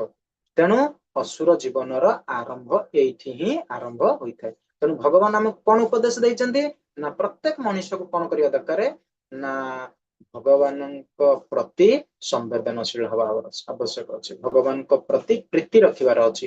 ଆମେ ଯଦି ଭଗବାନଙ୍କ ସମ୍ବନ୍ଧୀୟ ସ୍ଥାପନ କରି ନ ପାରିବା, ଯଦି ଆମେ କାମ କ୍ରୋଧ ଲୋଭରେ ମୋହରେ ବୁଡି ରହିବା, ଧନ ସମ୍ପତ୍ତି ପ୍ରତି ଆମେ ଆସକ୍ତି ହେବା, ସ୍ତ୍ରୀ ପ୍ରତି ଆସକ୍ତି ହେବା, ପରିବାର ପ୍ରତି ଆସକ୍ତି ହେବା, ତାହେଲେ ଆମର କଣ ହବ ଗତି ନା ନର୍କର ଗତି ହବ। ତେବେ ଆମେ ନର୍କର ଏଇ ଯୋଉ 3ଟି ଦ୍ୱାର ଅଛି, ତେବେ ମୁକ୍ତି ହେଲେ ଆମର କି ଗତି ପ୍ରାପ୍ତ ହେବ? ଏଠି ଯଦି ଆସିବ ଆପରେ ପ୍ରଶ୍ନ ବୋଧେ ଅଛି ନା କଣ ଦେଖିବା। କାମ କ୍ରୋଧ ଲୋଭ ଏହି ନର୍କର ଦ୍ୱାର ପଥରୁ ମନୁଷ୍ୟ ମୁକ୍ତ ହୋଇ ନିଜର ଯାହା ଉଚିତ ପଥ ତାହା ଆଚରଣ କରି ନିଶ୍ଚୟ ପରମ ଗତି ପ୍ରାପ୍ତ ହବ। ତ ଦେଖନ୍ତୁ ଏଠି ଜଣେ ଅନ୍ୟ ଜଣକୁ କଣ କରୁଛନ୍ତି, ଭଗବାନଙ୍କ ବିଷୟରେ କିଛି କହୁଛନ୍ତି ଏବଂ ସିଏ ନିଜେ ହାତ ଧରିକି ଭଗବାନଙ୍କ ପାଖରେ ନିକଟକୁ ନେଇଯିବେ। ତେବେ ଏହା ହିଁ ହଉଛି ଆମର ଜୀବନ। ତେଣୁ ଆମେ କଣ କରିବା ନା ହଉଛି ଶାସ୍ତ୍ରର ବିଧି ଅନୁସରଣ କରିବା, ଉପଯୁକ୍ତ ଆଚାର୍ଯ୍ୟଙ୍କ ପାଖକୁ ଯିବା, ଉପଯୁକ୍ତ ଗୁରୁ ଚୟନ କରିବା, ଆଉ ସେ କଣ କରିଦେବେ ନା ଆମକୁ ଭଗବାନଙ୍କର ନିକଟତର କରାଇଦେବେ ଏବଂ ଏଇଭଳି ଭାବରେ ଆମର କଣ ହେଇପାରିବ ନା ପରମ ଗତି ହେଇପାରିବ। ତେଣୁ ମୁକ୍ତି ବିଷୟରେ ଏଠାରେ ପରମ ଗତି କୁହାଯାଇଛି ନା ଚେତନାର ବିଶୁଦ୍ଧତା କରିବା। ଏଇ 3ଟି ଯୋଉ ଭୟଙ୍କର ଶତ୍ରୁ ରହିଲା, 3ଟି ଭୟଙ୍କର ଶତ୍ରୁ ଆମେ ନା କଣ ପଢିଲେ, ଏଇଟାକୁ 3ଟି ଶତ୍ରୁ ନୁହଁ, ଇଏ ହଉଛନ୍ତି 3ଟି ଆମର ମହାଶତ୍ରୁ। କିନ୍ତୁ ଆମେ କଣ ଭାବୁଛୁ କହିଲେ, ମୋ ପଡୋଶୀ, ମୋ ଭାଇ, ମୋ ଭଉଣୀ, ମୋ ବାପା, ଏଇମାନଙ୍କୁ ଆମେ ଆଜି ଶତ୍ରୁ ମନେ କରୁଛେ। ଗାଁର କିଛି ଲୋକ, ଏମାନେ ରାଜନୀତିରେ ଦେଖିଥିବେ ସେ ପାର୍ଟି ଏ ପାର୍ଟି। ତେଣୁ ଏଥିରେ ଆଉ ସେଇଟା ନାହିଁ, କିନ୍ତୁ ଆମକୁ ବାସ୍ତବରେ ସେଇ ଯୋଉ ଜ୍ଞାନ ଆଣିବା ଦରକାର। ଆମର ଜ୍ଞାନ ଆସିଲେ ଆମେ ଜାଣିବା ଯେ ଆମର ସବୁଠାରୁ ମହାଶତ୍ରୁ କିଏ ନା ଗୋଟେ ହଉଛି କାମ, କ୍ରୋଧ, ଆଉ ହଉଛି ଲୋଭ। ଆକୁ ଯଦି ଆମେ କଣ କରିବା, ଦୂରୀଭୂତ କରିଦେବା, ତାହେଲେ ଆମେ କଣ ହେଇପାରିବା ନା ଆଧ୍ୟାତ୍ମିକ ସ୍ତରକୁ ଉନ୍ନୀତ ହେଇପାରିବା।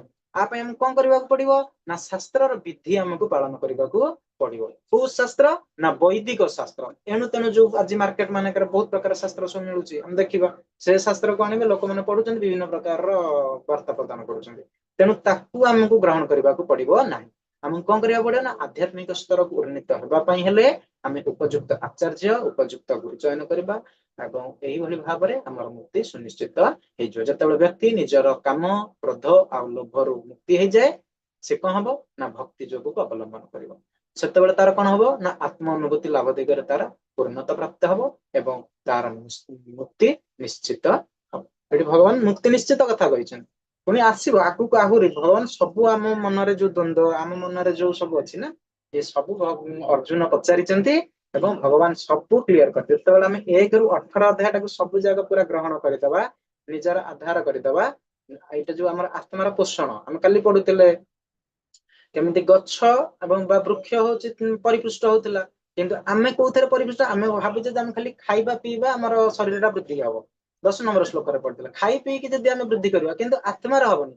ତେଣୁ ଆମର ଆତ୍ମାର ପରିପୋଷଣ କରିବା ପାଇଁ କେବଳ ହରେ କୃଷ୍ଣ ମହାମନ୍ତ୍ର, ଶାସ୍ତ୍ର ଅନୁଧ୍ୟାନ କରିବା, ସାଧୁସଙ୍ଗ କରିବା, ତାହେଲେ ଏଇଭଳି ଭାବରେ ଆମର ସବୁ ମୁକ୍ତି ହେଇପାରିବ। 23 ନମ୍ବର ଶ୍ଲୋକ, 23 ନମ୍ବର ଶ୍ଲୋକରେ କଣ ଦେଇଛି, ୟହଂ ଶାସ୍ତ୍ରಂ ବିଧିଂ ସୃଜ୍ୟଂ ବର୍ତ୍ତତେ କାମକାରତ ନ ସିଦ୍ଧିଂ ନାତି ନ ସୁଖଂ ନ ପରାଗତିଂ। ଯେ ସମସ୍ତ ଶାସ୍ତ୍ରର ଅଧ୍ୟାଦେଶ ଲଙ୍ଘନ କରି କାମନାର ବଶରେ ରହେ, କର୍ମ ପ୍ରବୃତ୍ତ ହୁଏ, ସେ ସିଦ୍ଧି ତ ପାଏ ନାହିଁ, ସୁଖ ବି ପାଏ ନାହିଁ, ଶେଷରେ ସେ ପରମ ଗତି ବି ଲାଭ କରିପାରେ ନାହିଁ। ତେଣୁ ଶ୍ଲୋକ 23ରେ ଭଗବାନ କଣ କହିଛନ୍ତି ନା ଯେଉଁ ବ୍ୟକ୍ତି ଶାସ୍ତ୍ରର ନିର୍ଦ୍ଦେଶକୁ ପ୍ରତ୍ୟାଖ୍ୟାନ କରେ, ମନ ମୁତାବକ ଇଚ୍ଛା କାର୍ଯ୍ୟ କରେ, କାମ ପିପାସାରେ ଜଡିତ ରହେ, ସେ କେବେ ହେଲେ ସିଦ୍ଧତା ପ୍ରାପ୍ତ କରିପାରିବ ନାହିଁ, କି ସୁଖ ପାଇବ ନାହିଁ, କି ପରମ ଗତିକୁ ପ୍ରାପ୍ତ କରିବ ନାହିଁ। ତାପରେ 24 ନମ୍ବର ଶ୍ଲୋକ, ତସ୍ମାତ୍ ଶାସ୍ତ୍ରଂ ପ୍ରମାଣଂ ତେ କାର୍ଯ୍ୟକାର୍ୟ ଅବସ୍ଥିତୋ ଜ୍ଞାତ୍ୱଂ ଶାସ୍ତ୍ର ବିଧାନୋକ୍ତଂ କର୍ମ କର୍ତ୍ତୁମିହାର୍ଷି। ତ ଭଗବାନ ଏଠାରେ କଣ କହୁଛନ୍ତି, ସୁତରାଂ ଶାସ୍ତ୍ର ପ୍ରମାଣରେ ବ୍ୟବସ୍ଥା ହୋଇଥିବା କରଣୀୟ ଅକରଣୀୟ ସମସ୍ତ ଜାଣି ସାରିଲା ପରେ ଶାସ୍ତ୍ର ବିଧି ବିଧାନ କଥିତ କର୍ମ କରିବା ଉଚିତ। ତ ଭଗବାନ ସେଇଭଳି ଭାବରେ ଏଠି ବି ମଧ୍ୟ କହିଛନ୍ତି, କିଭଳି ଭାବରେ ବଦ୍ଧ ଜୀବ ସାଧାରଣ ମଣିଷ 4ଟି ତା ପାଖରେ କଣ ଅଛି ନା ଦୋଷ ରହିଛି। କଣ କରିବ ନା ସେ ସର୍ବଦା ଭୁଲ କରିବ, ମାୟା ମୋହିତ ହେବ, ଠକିବା ପ୍ରବୃତ୍ତି ରଖିବ ଏବଂ ଇନ୍ଦ୍ରିୟ ଅପୂର୍ଣ୍ଣ ଉପଭୋଗ କରିବ। तेणु से निजे प्रथमे कौन करवा निज पई सठिक नियम तैयारी करि परिबो ना सेथिपई हमकु कोन करबाकू पड़िबो ना शास्त्रर प्रमाण को ही निर्भुल भावरे ग्रहण करबाकू पड़िबो एटी हम चित्र देखुछ ना भगवान बलराम एवं भगवान श्रीकृष्ण सांदीपनी मुनि को आश्रम गले एवं सांदीपनी को गुरु भावरे ग्रहण कले भगवान तो कौन सी दरकार नहीं कारण तो सी तो षडाईश्वर मैंने समस्त ज्ञान तो से अधिकारी पुणी ज्ञान आहरण करने किसी शिखिबा भगवान पुणी जाउछंदी कहा पाखकू ना गुरुंकर तेणु प्रत्येक मनुष्य को एटा शिक्षा दि जाइए जे आमे को कौन करने को पड़िबो ना प्रत्येक मनुष्यर कर्तव्य कर्म होची तार सुंदर जीवन यापन करने गुरुंकर आवश्यकता रही तेणु गुरु जदि आमे ग्रहण करवा शास्त्र निर्देश को जदि आमे पालन करवा शास्त्र एवं गुरु को बुझीपारी आमे कौन करवा ना परम गति को लाभ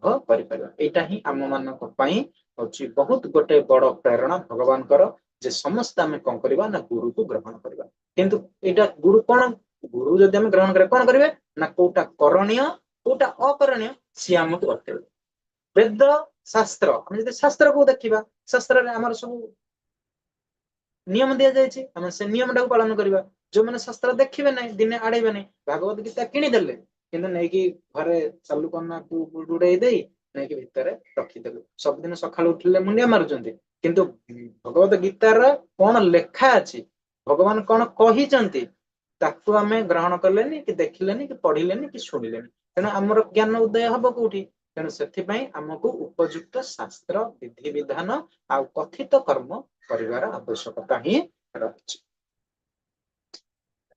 भाव में सब भगवान कहले देखिए समरी कौन अच्छी अर्थात निर्भीकता सत्वगुण द्वारा अंतरसूची ज्ञान जोग निमित्त दृढ़ स्थिति दान इंद्रिय संयम यज्ञ तपस्या स्वाध्याय सरलता स्पष्टवादिता इत्यादि हे पार्थ दंभ दर्प अभिमान अज्ञानता क्रोध निष्ठुर वाक्य प्रयोगता यह सब आसुरी संपद प्राप्त होई जो माने जन्म होइथांती सेमानकर एही गुण सब उत्पन्न होइथाय अनेक विक्षिप्त चिंतार विभ्रांत चिंत हुए मोहजाल छंदी होई कामना भोग्य विषय रे आसक्त लोक माने कौन करती पुतिगंधमय नर्करे पड़ती नर्क अच्छी 28 टी तेना आम आगू अच्छे श्रीमद भागवतम जिते जावा देखा किंतु एम सब आलोचना कलिनी कही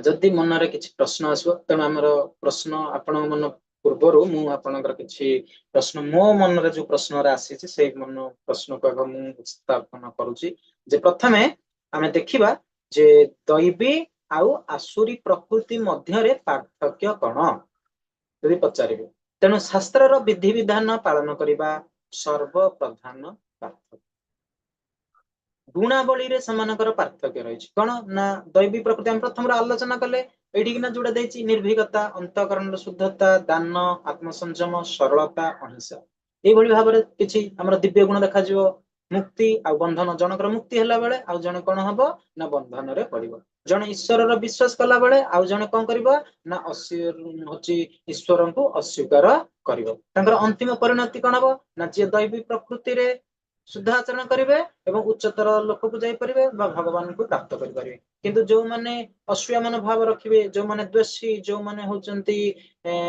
भगवान को प्रति ईर्षापरायण से गति कौन हम ना से नर्कगामी हेबे एवं तापर कौन हम ना बारंबार पशु जोनि रे पड़े कुकुर घुषुरी भली तेणु यही भाव आसो तेणु आमको कौन करने को पड़ो आम हूँ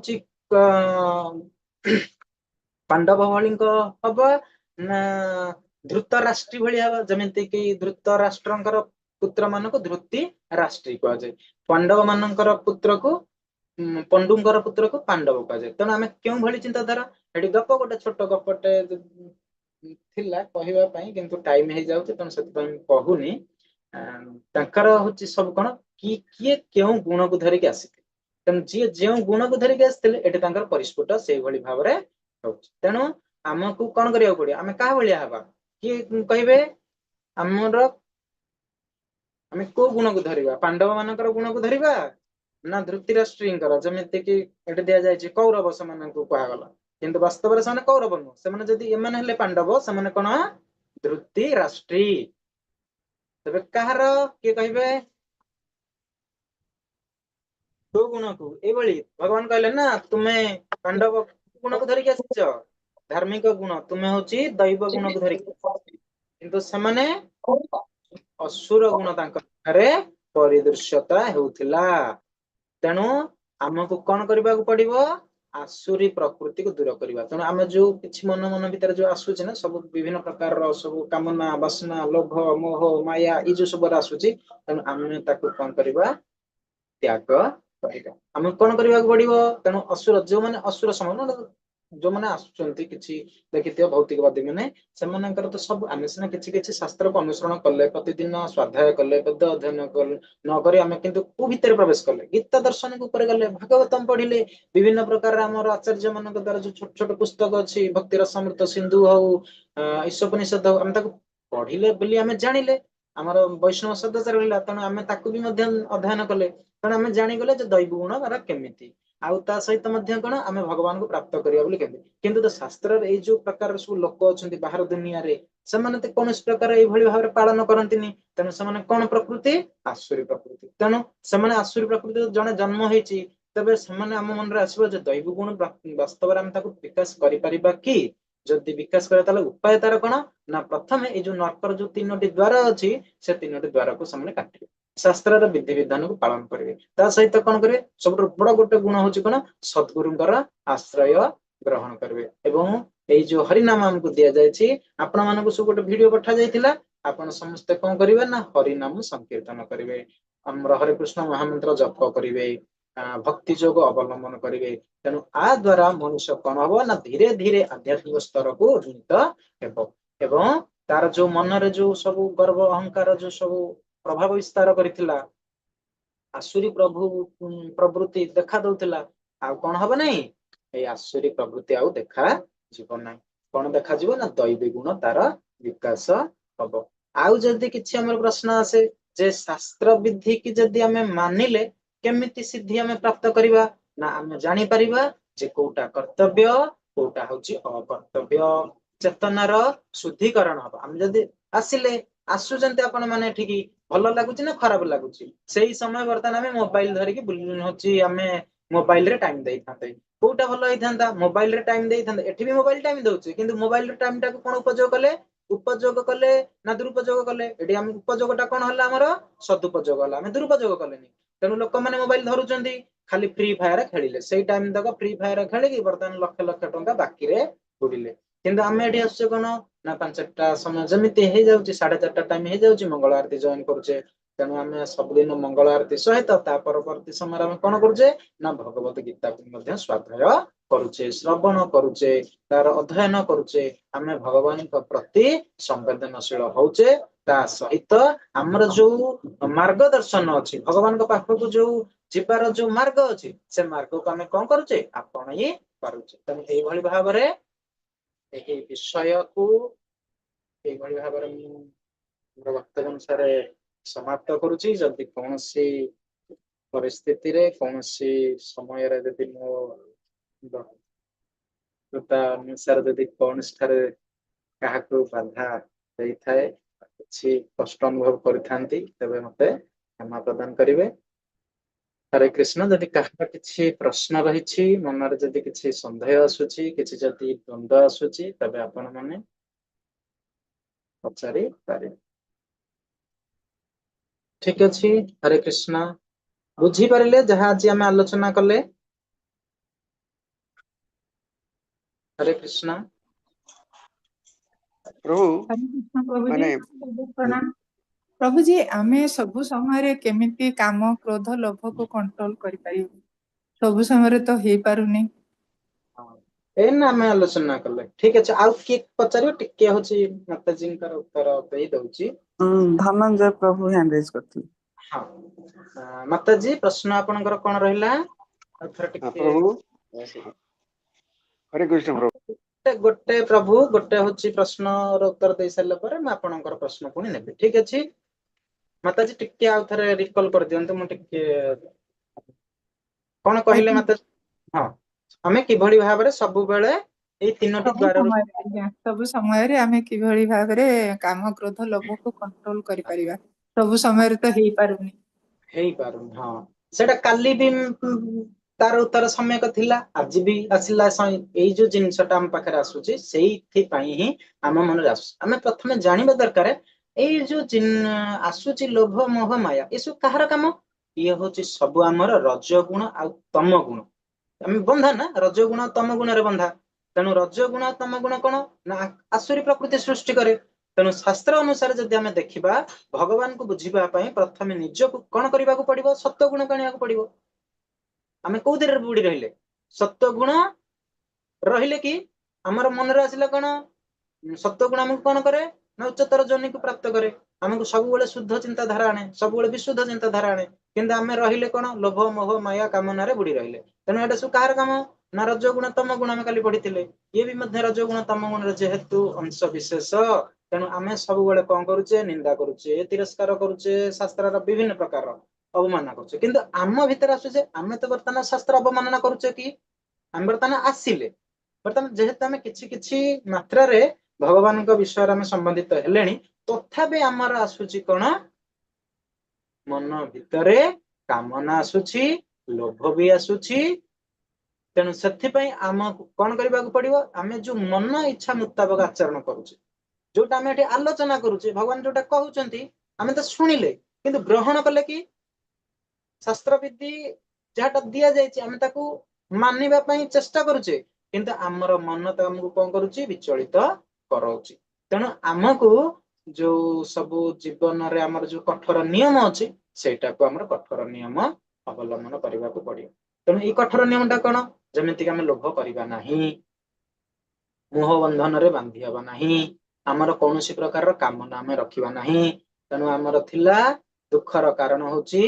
कामना कामनार विनाश रे दुखर विनाश तेणु जमी आम बुद्ध भगवान जमी सर्टकट रे कहते तेणु आमर जति कामना आसला तेणु आम बहुत इच्छा रखुचे जे मोर धन संपत्ति हम मोर स्त्री मोर पिला मैंने केमती बड़ हे केमती सब हूँ सब भल भाव परिपोषण कर तेणु एपाई आम कौन करुचे विभिन्न प्रकार अपव्यवहार करुचे से आम कौन करुचे भगवान सहित संबंधित न हो अलग मार्ग को बाछुचे जो अलग मार्ग काली आम कहते आम जिते आम के माल करुचे 16 माल करुचे आमको 64 माल दि जाइए 16 माल आसिले आपन 16 माल न करें माल करुँच किए 4 माल करुच्ची किए 8 माल करुच्ची किए 10 माल करुच्ची किए 12 माल करुच्ची 16 माल कंप्लीट कले 16 माल कले ता सहित आम कौन कले गुरुंकर आश्रय ग्रहण कले सब शास्त्र नीति नियम पालन कले आमर आसो कहीं तेणु आमको ये दृढ़ कर्तव्य निष्ठा रहा पड़ो कठोर नियम अवलंबन करने को पड़ो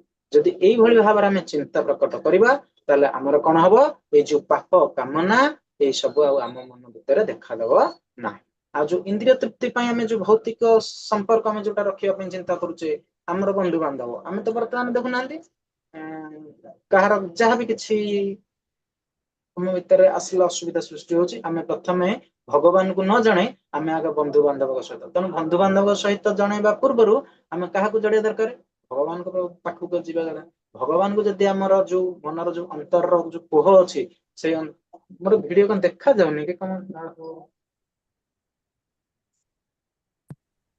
देखा जाऊना प्रभु से भगवान को प्रथमे आमर सब अंतर कोहर सब जानवर अच्छे किंतु आम क्या सहित अधिक आटाचमेंट हेले आमर बंधु बांधव तेणु ये सब कौन रहा ना भौतिक चिंताधारा रहा तेणु आम हूँ आध्यात्मिक चिंताधारा न रही आम भौतिक चिंताधारा जेहतु रही तेणु सहित संबंधित होता सेतु आम मनर बहुत आसे कौन सहित जड़ित होचे द्वारा जो परिचालित होचे आम आध्यात्मिक परिचालित होने भगवान द्वारा परिचालित आम मन इच्छा बर्तमान परिचालना होचे से आम हूँ ये 3टी द्वार को आम आपणई दौचे बुझिपारे माताजी तेणु आज्ञा आम प्रभु अधिक रु अधिक कौन करवा जप पढ़ा हरे कृष्ण महामंत्र करवा क्लास अधिक आसवा क्लास शुणा उपयुक्त गुरुंकर आश्रय ग्रहण करवा आउ जहाँ भी जोटा कहली ना उपयुक्त गुरु माने कि उपयुक्त वक्ता आम शुणियार अच्छी आम जदि समस्त शुणा भ्रमित पुणी हम जार शुणुंट जो मैंने आमरी परंपरा आसुवे कि कौन शास्त्र विरुद्ध मत से माने प्रदान करते जदि शास्त्र विरुद्ध रे किए भी से बहुत उपयुक्त होता सी बहुत पांडित्य लाभ कर भल वक्ता होता ମଧୁର ସ୍ୱରରେ ମଧୁର ବାଚଳରେ ଏମିତି କଥା କହୁଥିବେ ଯେମିତି କି ସମସ୍ତଙ୍କୁ ଆକର୍ଷିତ କରୁଥିବେ, କିନ୍ତୁ ତାଙ୍କୁ ଆମେ ଗ୍ରହଣ କରିବାନି। ଆମକୁ କିଏ ଉପଯୁକ୍ତ ମାର୍ଗ ପ୍ରଦର୍ଶନ କରୁଥିବେ ଏବଂ ଶାସ୍ତ୍ର ଅନୁମୋଦିତ କର୍ମ ଏବଂ ଶାସ୍ତ୍ର ଅନୁମୋଦିତ ଭକ୍ତି ଏବଂ ଆମର ଶାସ୍ତ୍ର ଅନୁମୋଦିତ ତଥ୍ୟ ଆମକୁ ପ୍ରଦାନ କରୁଥିବେ, ତାଙ୍କୁ ହିଁ ଆମେ ଗ୍ରହଣ କରିବାର ଆବଶ୍ୟକତା ଅଛି। ତେବେ ହିଁ ଆମେ କଣ କରିପାରିବା ନା ଆମ ଜୀବନକୁ ସାଫଲ୍ୟମଣ୍ଡିତ କରିପାରିବା। ଆମେ ଏଇ ଯୋଉ ଆମର ସବୁ ଲକ୍ଷ୍ୟ ଅଛି ତାକୁ ଆମେ ଗ୍ରହଣ କରିପାରିବା। ଯଦି ଆମେ ଚିନ୍ତା କରି ଆମ ମନ ଇଚ୍ଛା କରିବା, ଆମେ କିନ୍ତୁ କଣ ଆମେ ଜାଣିଛେ କଣ କରୁଛେ, ଆମେ କେତେ ବାସ୍ତବରେ ଠିକରେ କାମ କରୁଛେ। ଆମେ ଭୌତିକ ଚିନ୍ତାଧାରାରେ ଅଧିକ, ଆଧ୍ୟାତ୍ମିକ ଚିନ୍ତାଧାରା 2-3% ବି ହଉଛି କି ହଉନି, 97% ଭୌତିକ ଚିନ୍ତାଧାରା କରୁଛେ। ତେଣୁ ସେଥିପାଇଁ ହିଁ ଅବସ୍ଥା ହଉଛି ଆମର ଏଇଭଳି। ଠିକ ଅଛି ମାତାଜୀ, କି ଆଉ ଆଜ୍ଞା କଣ ପ୍ରଭୁ। ଆଉ କିଛି ରହିଲା ଭିତରେ ପୁଣି? ନା ପ୍ରଭୁଜୀ, ଆମେ ତ ସଂସାର ଭିତରେ ରହୁଛୁ, ତେଣୁ ସବୁ ପ୍ରକାର ପ୍ରୋବ୍ଲେମ ବି ଆସୁଛି। ତାକୁ ତ ସଂସାରରେ ରହିବା ପଥର ପଡିଲେ ସହି, ଏଇଟା ଆମେ ଯୋଉ ବାକ୍ୟର ଉକ୍ତିରେ ଆମେ ଆଉଛେ ସେଇଟା ଆମେ ରହିବା, ସବୁ କରିବା, କିନ୍ତୁ ଆମର ଆସକ୍ତି ସେଥିରେ ରହିବ ନାହିଁ। ପୁଣି କାଲି ଯେମିତି ଆମେ ଆଲୋଚନା ଯୋଉ କରୁଥିଲେ ଯେ ଆମେ ତ ସବୁ ଭିତରେ ରହିଛୁ, କଣ କରିବା? ସବୁ ରହିଛେ କିନ୍ତୁ ଆମର ଆସକ୍ତିଟା ସେପାଟେ ରହୁଛି। ଆମେ ଦେଖନ୍ତୁ, ମୋ କଥା ଏଠି ସବୁ ପଢି ପାରୁନି ଖୋଲିକି, 4ଟା ସମୟରେ ମୁଁ ପୁରା ଖୋଲିକି ସବୁ କହିଦେବି କେମିତି ମୋର ଜୀବନରେ କଣ ସବୁ କେମିତି। ଯୋଉ ସମୟଟା ଆମେ ସେପଟେ ଉପଯୋଗ କରୁଛେ ନା, ସେଇ ସମୟଟା ଆମେ ଚାହିଁଲେ ବି ଆମେ ଏଇଥିରେ ରହିବା। ସେପଟେ ଆମେ ରହୁଛେ କୋଉ ଗୋଟେ ପାରିବାରିକ ଭିତରେ ରହୁଛେ, ପାରିବାରିକ ଭିତରେ ରହିକି ଯେମିତିକି ପଦ୍ମ ପତ୍ର ପାଣି ଭିତରେ ରହୁଛି ସତ, କିନ୍ତୁ ପାଣି ଆଉ ପତ୍ର ମଧ୍ୟରେ କୌଣସି ସମ୍ପର୍କ ନାହିଁ। ତେଣୁ ସେମିତି ଆମେ ପରିବାରରେ ରହିବା, ଅନାସକ୍ତ ବୈରାଗ୍ୟ ମନୋଭାବକୁ ଆଣିବା। କିନ୍ତୁ ସମସ୍ତେ ଦେଖୁଥିବେ ଇଏ ହଉଛନ୍ତି ମୋର ସ୍ୱାମୀ, ମୋ ପାଇଁ ବହୁତ କାମ କରୁଛନ୍ତି, ଇଏ ହଉଛି ମୋର ସ୍ତ୍ରୀ, ମତେ ସବୁବେଳେ ତାଙ୍କର କେମିତି କୌଣସି ପ୍ରକାରର ଚିନ୍ତା ଆସୁନଥାଏ ଇଏ ମତେ ଦୂରଉଛି ବୋଲି। ଆମେ ଦେଖିଥିବେ ନା ଗୋଟେ ସେଇଟା ତ କହିଲେ ପୁଣି ଆହୁରି ଖରାପ ହେଇଯିବ, ନାରୀ ମାନଙ୍କ ବିଷୟରେ ପୁଣି ଆସିଯିବ, ସେଇଟା ଆମର ପ୍ରବଚନ ଇଏରେ ଅଛି। ଯୋଉଟା ଗୋଟେ ଦେଖେଇବା ଭଳିଆ ହନ୍ତି ନା, ଗୋଟେ ସ୍ତ୍ରୀ ସ୍ୱାମୀ କି ବହୁତ ଭଲ ଭାବରେ ଇଆଡେ କଣ କରୁଛି, ନିଜର ପତିବ୍ରତା ଦେଖେଇଉଛି, କିନ୍ତୁ ପଛରେ ତାର ଅନ୍ୟ କାମରେ ଲିପ୍ତ ରହୁଛି।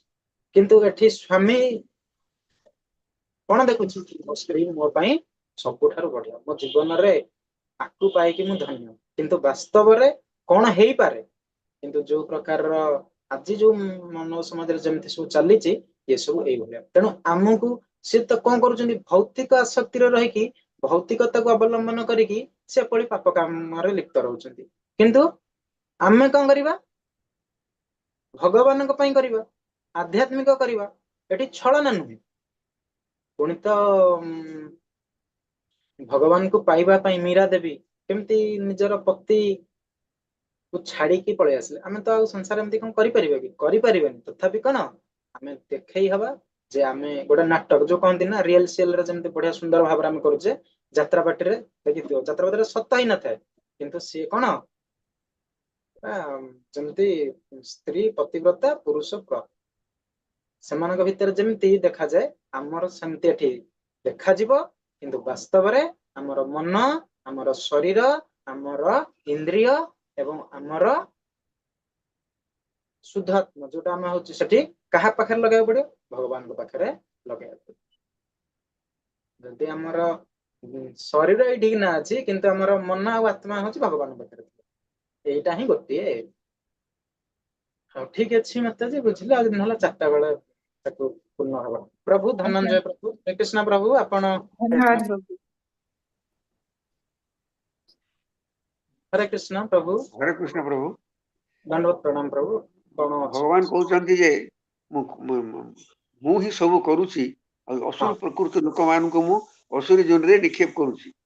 ହଁ ଧୃତରାଷ୍ଟ୍ରୀ ମାନେ ସେମାନେ ଭଗବାନ କହୁଛନ୍ତି ମୁଁ କୁରୁକ୍ଷେତ୍ର ଯୁଦ୍ଧରେ ମୁଁ ମାରିଛି, ଆଉ ସେମାନେ ସିଧାସଳଖ ସ୍ୱର୍ଗକୁ ଗଲେ। ସ୍ୱର୍ଗରେ ଯେଉଁମାନେ ଗଲେ ସେମାନେ ପୁନର୍ବାର ତ ପ୍ରତ୍ୟାବର୍ତ୍ତନ କରିଛନ୍ତି, ସେମାନେ ତ ଆସୁରୀ ପ୍ରକୃତି କାମ କରୁଛନ୍ତି। କିନ୍ତୁ ପାଣ୍ଡବ ମାନେ ତାଙ୍କଠାରୁ ତଳେ ରହିବା କଥା, ଯାହା ଆମେ ଶୁଣୁଛୁ। ସେମାନେ ବିଭିନ୍ନ ପ୍ରକାର ନେଇକରି ଦ୍ରୌପଦୀଙ୍କ ଠାରୁ ଆରମ୍ଭ କରି ଆମର ଠିକ ଅଛି, ମୁଁ ଆପଣଙ୍କର ପ୍ରଶ୍ନ ବୁଝିଗଲି ଯେ ଆପଣ କହିବା କଥା ଯେଉଁଭଳି ଭାବରେ ଦ୍ରୌପଦୀ ମାତାଙ୍କର ଯୋଉଟା ସେ ବାଜି ଲଗେଇଦେଲେ ଯୁଧିଷ୍ଠିର ମହାରାଜ, ଏଇଟା ତ ବହୁତ ବଡ ବଡ ପାପ ଆଜିକାଲି ଦୁନିଆରେ ଯଦି ଆମେ ହିସାବ କରିବା, ନାଇଁ କି? କିନ୍ତୁ ସେମାନେ ତ ହଉଛି ତା ପୂର୍ବରୁ ଯେତେବେଳେ ସେ ଯାଇଛନ୍ତି ସ୍ୱର୍ଗ ଲୋକକୁ ଦେଖିଛନ୍ତି ଯୁଧିଷ୍ଠିର ମହାରାଜ ପାଣ୍ଡବ ମାନେ ଯେତେବେଳେ ଯାଇଛନ୍ତି ଯେ ସ୍ୱର୍ଗର ତାଙ୍କର ପୁନରାଗମନ ଯେତେବେଳେ ହେଇଛି ସେ ସ୍ୱର୍ଗ ଲୋକକୁ ଯାଇଛନ୍ତି, ସେ ଦେଖିଛନ୍ତି ସ୍ୱର୍ଗ ଲୋକରେ ସର୍ବପ୍ରଥମେ ଯାଇକି ପହଞ୍ଚି ଯାଇଛନ୍ତି କୋଉମାନେ ଧୃତରାଷ୍ଟ୍ର ଏକା ଦୁର୍ଯ୍ୟୋଧନ କର୍ଣ୍ଣ ସମସ୍ତେ ଯାଇକି ସେଠାରେ ତାଙ୍କର ନିବାସରେ ଯାଇକି ରହିଯାଇଛନ୍ତି। କିନ୍ତୁ ଏଠି ଆଲୋଚନା କଣ କରିବା ଯେ ବାସ୍ତବରେ ତାଙ୍କ ପାଖରେ ଯୋଉ ଗୁଣ ସବୁ ଥିଲା ଦେଖନ୍ତୁ ଅର୍ଜୁନ ଆଉ ଆମର ଯୁଧିଷ୍ଠିର ମହାରାଜ ହୁଅନ୍ତୁ, ଭୀମ ହୁଅନ୍ତୁ, ନକୁଳ ହୁଅନ୍ତୁ, ସହଦେବ ହୁଅନ୍ତୁ, ଏମାନେ କାହାର ଅମଙ୍ଗଳ ଚିନ୍ତା କରିଛନ୍ତି? ସେଇ ଗପଟା ଥିଲା, ଗପଟା ହଉଛି ମୁଁ କହିଲିନି ଆରମ୍ଭ ଥିଲା ପ୍ରଥମ ଏଇଥିରୁ ଗପ ହେଇଥିଲା ତାଙ୍କର ମହାଭାରତ ଯୁଦ୍ଧ ତ ଏଇଟା ହେଇଗଲା, କିନ୍ତୁ ମହାଭାରତ ଯୁଦ୍ଧର ପ୍ରାରମ୍ଭରୁ ଯେତେବେଳେ ପଣ୍ଡୁ ରାଜ୍ୟ କାର୍ଯ୍ୟ ଛାଡି ଯାଇଥିଲେ କୋଉଠି ବନକୁ, ବନରେ ଯାଇଛନ୍ତି, ବନରେ ଯାଇ ସାରିବା ପରେ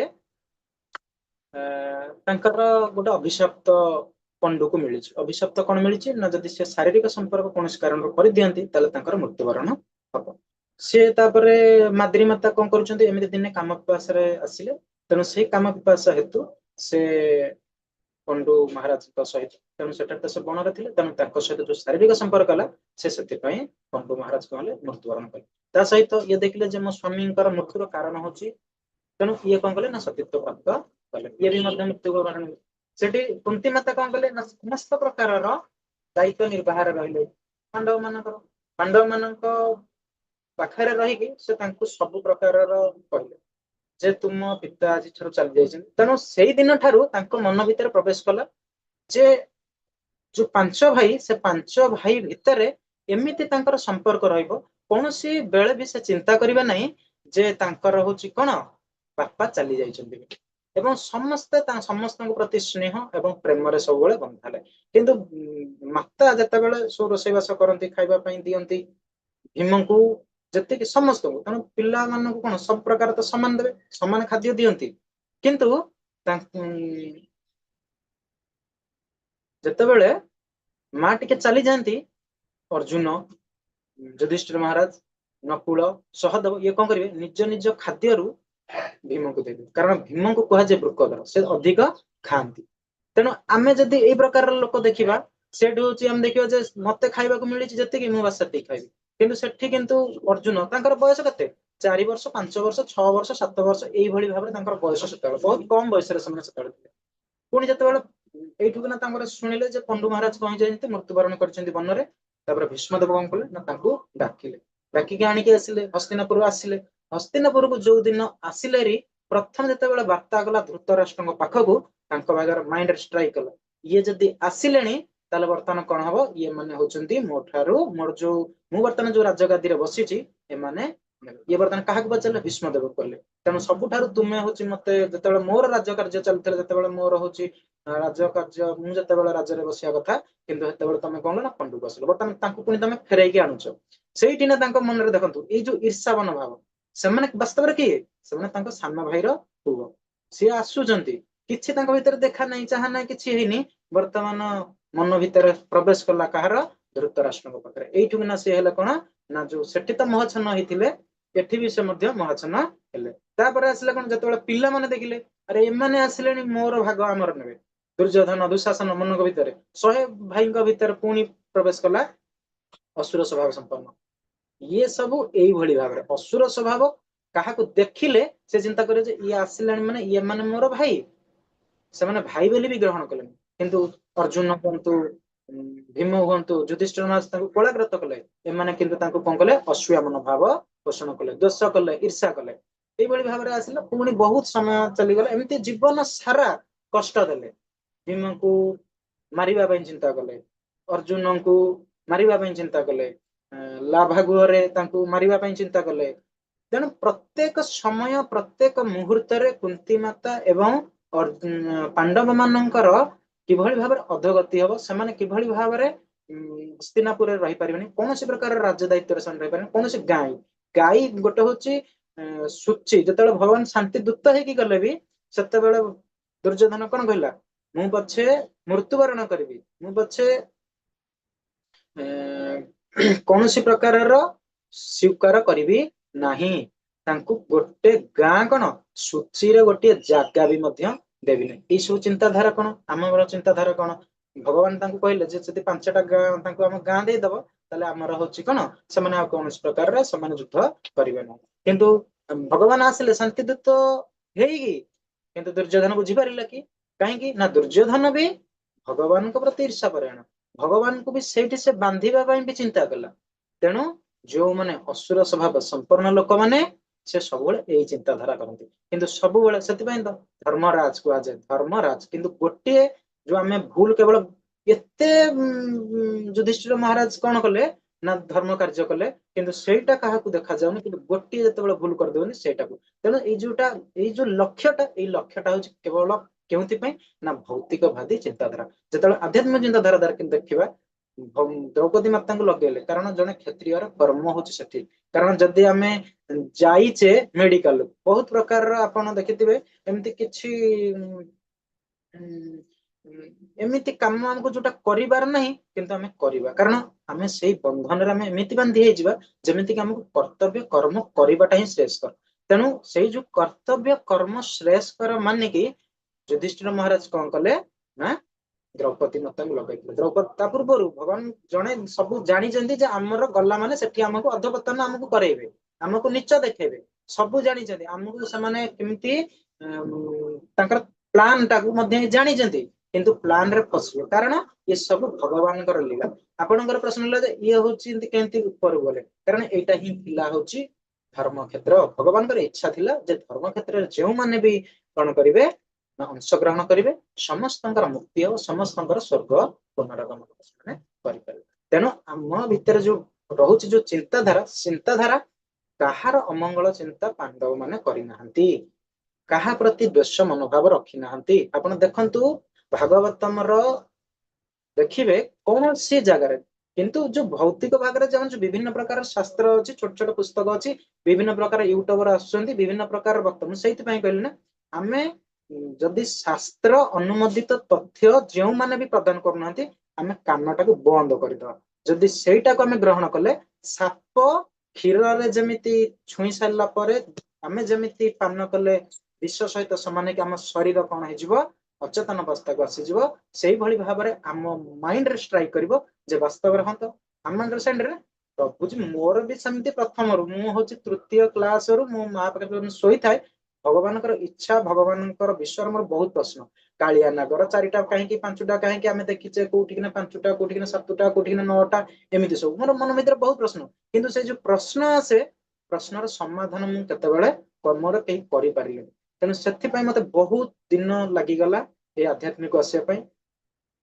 3ୟ ଶ୍ରେଣୀରୁ 30 ବର୍ଷ ମୋର ପଳେଇଲା କେବଳ ଏ ଭଗବାନଙ୍କ ବିଷୟରେ ଜାଣିବା ପାଇଁ। କିନ୍ତୁ ସେ ଭିତରେ ମୋର କଣ ନା ନାସ୍ତିକତା ପ୍ରକାଶ ପାଇଥିଲା, ଏବଂ ସେଇ ନାସ୍ତିକତାରୁ ଏମିତି ମତେ ଭଗବାନ କୃପା କଲେ। ତଥାପି ଭଗବାନ ଏମିତି କୃପା କଲେ, ମୁଁ ଶୋଇଛି, ଶୋଇବା ପରେ ବି ମତେ ଭଗବାନ ଉଠେଇକି ନେଇକି ଇସ୍କନ ମନ୍ଦିରରେ ଯାଇକି ପହଞ୍ଚେଇଛନ୍ତି। ଚାଲିକା ଯାଇକି 50 କିଲୋମିଟର ମୁଁ ଯାଉଛି। ଏମିତି ମାନେ ଭଗବାନଙ୍କର କୃପା ଛାଡିଦେଲା, କୌଣସି ପ୍ରକାର କିଛି ନାହିଁ। ଇଏ ହଉଛି ବାସ୍ତବ ଭଗବାନ, ଯାହାର ଭଗବାନ ସେଇଥିପାଇଁ ତାଙ୍କର ଅଛି ନା ହସ ହସ ମୁଖ। ଭଗବାନ 2ଟା ତାଙ୍କର ପ୍ରଶ୍ନ କରନ୍ତି ଯେ ଭଗବାନ ଆପଣ କଣ ପାଇଁ ହସୁଛନ୍ତି, ଯେ ଭଗବାନ ଏଇଥି କହନ୍ତି ଯେ ମୁଁ ଯାହାକୁ ଚିନ୍ତା କରେ ଉଠେଇବା ପାଇଁ, ଲୋକମାନେ ଚିନ୍ତା କରନ୍ତି ତାକୁ ଦବେଇବା ପାଇଁ। ମୁଁ ଯାହାକୁ ଦବେଇବା ପାଇଁ ଚିନ୍ତା କରେ, ଲୋକମାନେ ଚିନ୍ତା କରନ୍ତି ଉଠେଇବା ପାଇଁ। ତେଣୁ ଭଗବାନଙ୍କର ଲୀଳା ଥିଲା, ଧର୍ମ କ୍ଷେତ୍ରରେ ସମସ୍ତେ ଆସିବେ ଏବଂ ସମସ୍ତେ ଭଗବାନଙ୍କ ଦ୍ୱାରା ନିହତ। କାଲି ମୁଁ କହିଥିଲି ନା, ଯିଏ ଜାଣିବା ବୋଲେ ସେ ଜାଣିଛନ୍ତି। ଯେତେବେଳେ ବର୍ବରୀ କଥା ହଉ ବା ଆମର ଭାଗବତମର, ଆମର ଓଡିଆ ଭାଗବତ ଟା କଣ ଲେଖା ହେଇଛି, ବେଲାଳ ଶର୍ମା ଲେଖା ହେଇଛି। ସିଏ କେବଳ ଦେଖିଛନ୍ତି ଯେ ଭଗବାନ କେବଳ ଯୁଦ୍ଧ ଭୂମିରେ ଥିଲେ, ତା ସହିତ କେହି ଆଉ ଏ ଯୁଦ୍ଧ ଭୂମିରେ ନଥିଲେ, ଆଉ ସବୁ ଭଗବାନ ହିଁ କରିଛନ୍ତି। କିନ୍ତୁ ଲୋକମାନଙ୍କୁ ଦେଖେଇବା ପାଇଁ, ଏ ସାରା ସଂସାରକୁ ବାର୍ତ୍ତା ଦେବା ପାଇଁ ଇଏ ହଉଛନ୍ତି ଯୁଧିଷ୍ଠିର, ଇଏ ହଉଛନ୍ତି ନକୁଳ, ଇଏ ହଉଛନ୍ତି ସହଦେବ, ଇଏ ହଉଛନ୍ତି କର୍ଣ୍ଣ, ଇଏ ହଉଛନ୍ତି ଦ୍ରୋଣାଚାର୍ଯ୍ୟ। ଏ ସବୁ ସେଥିରେ ଚିତ୍ର ରହିଛି, ସେଥିରେ ସବୁ ଆମେ ଦେଖୁଛେ, କିନ୍ତୁ ବାସ୍ତବରେ କେବଳ ଜଣୀୟ ପୁରୁଷ ଥିଲା, ସିଏ ହଉଛନ୍ତି ଭଗବାନ। ଭଗବାନ ଏଇଭଳି ଭାବରେ ଧର୍ମ କ୍ଷେତ୍ରରେ ସମସ୍ତଙ୍କୁ ସଂଗଠିତ କରିକି ତାଙ୍କୁ ପୁନରାଗମନ କରାଇବା ପାଇଁ ଚିନ୍ତା ପ୍ରକଟ କରିଥିଲେ। ଏହା ହଉଛି କେବଳ ଭଗବାନଙ୍କର ଲୀଳା, ଭଗବାନଙ୍କର ଅଚିନ୍ତ୍ୟ ଶକ୍ତିର ପ୍ରଭାବର ବିସ୍ତାର। ତେଣୁ ସେଥିପାଇଁ ସେମାନେ ଯାଇଥିଲେ। ଆମେ କିନ୍ତୁ ଚିନ୍ତା କରୁଛେ ପାଣ୍ଡବ ମାନେ କାହା ପ୍ରତି ଈର୍ଷା ପରାୟଣ ନଥିଲେ, କାହାର ଧନକୁ କ୍ଷୟ କରିନଥିଲେ। ସବୁବେଳେ ଚିନ୍ତା କେତେ ତାଙ୍କ ଜୀବନରେ ଯଦି ଆମେ ପାଣ୍ଡବ ସ୍ତରକୁ ଆସିବା ଗୋଟେ ଦିନ ବି ବଞ୍ଚି ପାରିବାନି। ଏଇଟା ହଉଛି ସତ୍ୟ। ଆମେ ଦେଖନ୍ତୁ ଆପଣଙ୍କର ଭାଇ ଗୋଟିଏ ଜାଗା, ଦୁଇ ଭାଇ ଆପଣ ଅଛନ୍ତି, ଗୋଟିଏ ଯଦି ଖାଲି ଜାଗାଟା ସେ କହିଲେ ଏଇ ଜାଗାଟା ତୁ କାହିଁକି ନବୁ, ମୁଁ ନେବି, ଆପଣ ସାଙ୍ଗେ ସାଙ୍ଗେ ଏଇଠୁ କିନା ବାଡିଆ ପିଟା, ନହେଲେ ଆପଣ ଯାଇକି ଥାନା। କିନ୍ତୁ ସେମିତିଆ କୌଣସି ପରିସ୍ଥିତି କିଛି ନାହିଁ। କେତେ କେଉଁ ଭଳି ଭାବରେ ଶୋଚନୀୟ ଅବସ୍ଥା ତାଙ୍କୁ କରିଛନ୍ତି ସେଟାକୁ ଆମେ ପରିକଳ୍ପନା କରିପାରିବାନି। ଯୋଉ ଦିନ ସେଇଟାକୁ ଚିନ୍ତାଧାରା ଆମେ ଗ୍ରହଣ କରିଦେବା ଯେ ବାସ୍ତବରେ କେଉଁ ଭଳି ଭାବରେ କୁନ୍ତିମାତା କିଭଳି ଭାବରେ ତାଙ୍କର ଜୀବନ ଯାପନ ଅତିବାହିତ କରିଛନ୍ତି ଆପଣ ମାନେ ବିଶ୍ୱାସ ହିଁ କରିପାରିବେନି। ଆଉ ପାଣ୍ଡବ ମାନେ ତ କେମିତି ବଞ୍ଚିଛନ୍ତି ଏଇଟା କେବଳ ଭଗବାନଙ୍କର ଆଶ୍ରିତ, ତାଙ୍କ ପାଖରେ ସବୁବେଳେ ଆଶୀର୍ବାଦ ଥିଲା ତାଙ୍କ ମୁଣ୍ଡ ଉପରେ, ସେଥିପାଇଁ ସେ ବଞ୍ଚିଛନ୍ତି। ନହେଲେ ଅଲଗା ଯଦି ଭୌତିକବାଦୀ କୌଣସି ଚିନ୍ତାଧାରା ଲୋକ ଥାନ୍ତେ ତାଙ୍କର ଜୀବନ ସେଇ ବଣରେ ହିଁ ତ୍ୟାଗ କରିଦେଇଥିଲେ। ଠିକ ଅଛି ପ୍ରଭୁ, ବୁଝିଲେ? ଆଉ ଯଦି କିଛି ଆକୁ ଆହୁରି କ୍ଲିୟର ବହୁତ ସମୟ କରିବା ପାଇଁ ଅଛି, ଯଦି କେତେବେଳେ ଆସିବେ 4ଟା ସମୟରେ, 4ଟାରେ ଆମର ଭାଗବତମ କ୍ଲାସ ହଉଛି, ଯଦି ଆସିବେ ମୁଁ ଆହୁରି ତାକୁ ଆହୁରି ସରଳ ଭାବରେ ସବୁ ପ୍ରକାର ଆହୁରି ଭିତରେ ବହୁତ କିଛି ଛାଡିଛି, ଆହୁରି ତାକୁ ମଧ୍ୟ କ୍ଲିୟର କରିପାରିବି। ଅଛନ୍ତି ପ୍ରଭୁଜୀ ଆପଣ? ହରେ କୃଷ୍ଣ। ପ୍ରଭୁ ପଳେଇଲେଣି ନା? ତେବେ ଆମେ ଏତିକିରେ ଅଛନ୍ତି ଅଛି ପ୍ରଭୁ ବୁଝିପାରିଲେ କି? ହରେ କୃଷ୍ଣ। ବ୍ୟସ୍ତ ଅଛନ୍ତି ବୋଧେ ତ? ହଉ, ତେବେ ଆଉ କାହାର କିଛି ପ୍ରଶ୍ନ ନାହିଁ ନା? ନାଇଁ ପ୍ରଭୁ। ତେବେ ଆମେ ପ୍ରଭୁଙ୍କ ଠାରୁ ଆମେ ମତ ନେଇଥାନ୍ତେ, ପ୍ରଭୁ ପା ଗଲେ। ହଉ ଠିକ ଅଛି। वंशकल्पतरुभ्यश्च कृपा सिन्धुभ्य एव च पतितानां पावनेभ्यो वैष्णवेभ्यो नमो नमः। अनंत कोटि वैष्णव वृंद की जय, सम्यक गौर भक्त वृंद की जय, श्रील प्रभुपाद की जय, श्रीमद् भगवद गीता की जय।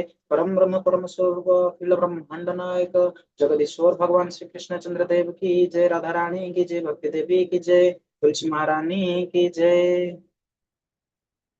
गुरु गौरांग महाप्रभु जय। हरे कृष्ण। तेबे ଆମେ ଏତିକିରେ, ଆଉ କିଛି ପ୍ରଶ୍ନ ନଥିଲା ନା? କି ଆଉ କାହାର କିଛି ପ୍ରଶ୍ନ ଅଛି ଏ ଭିତରେ? ହଁ, ତେବେ ଆମେ ଏତିକିରେ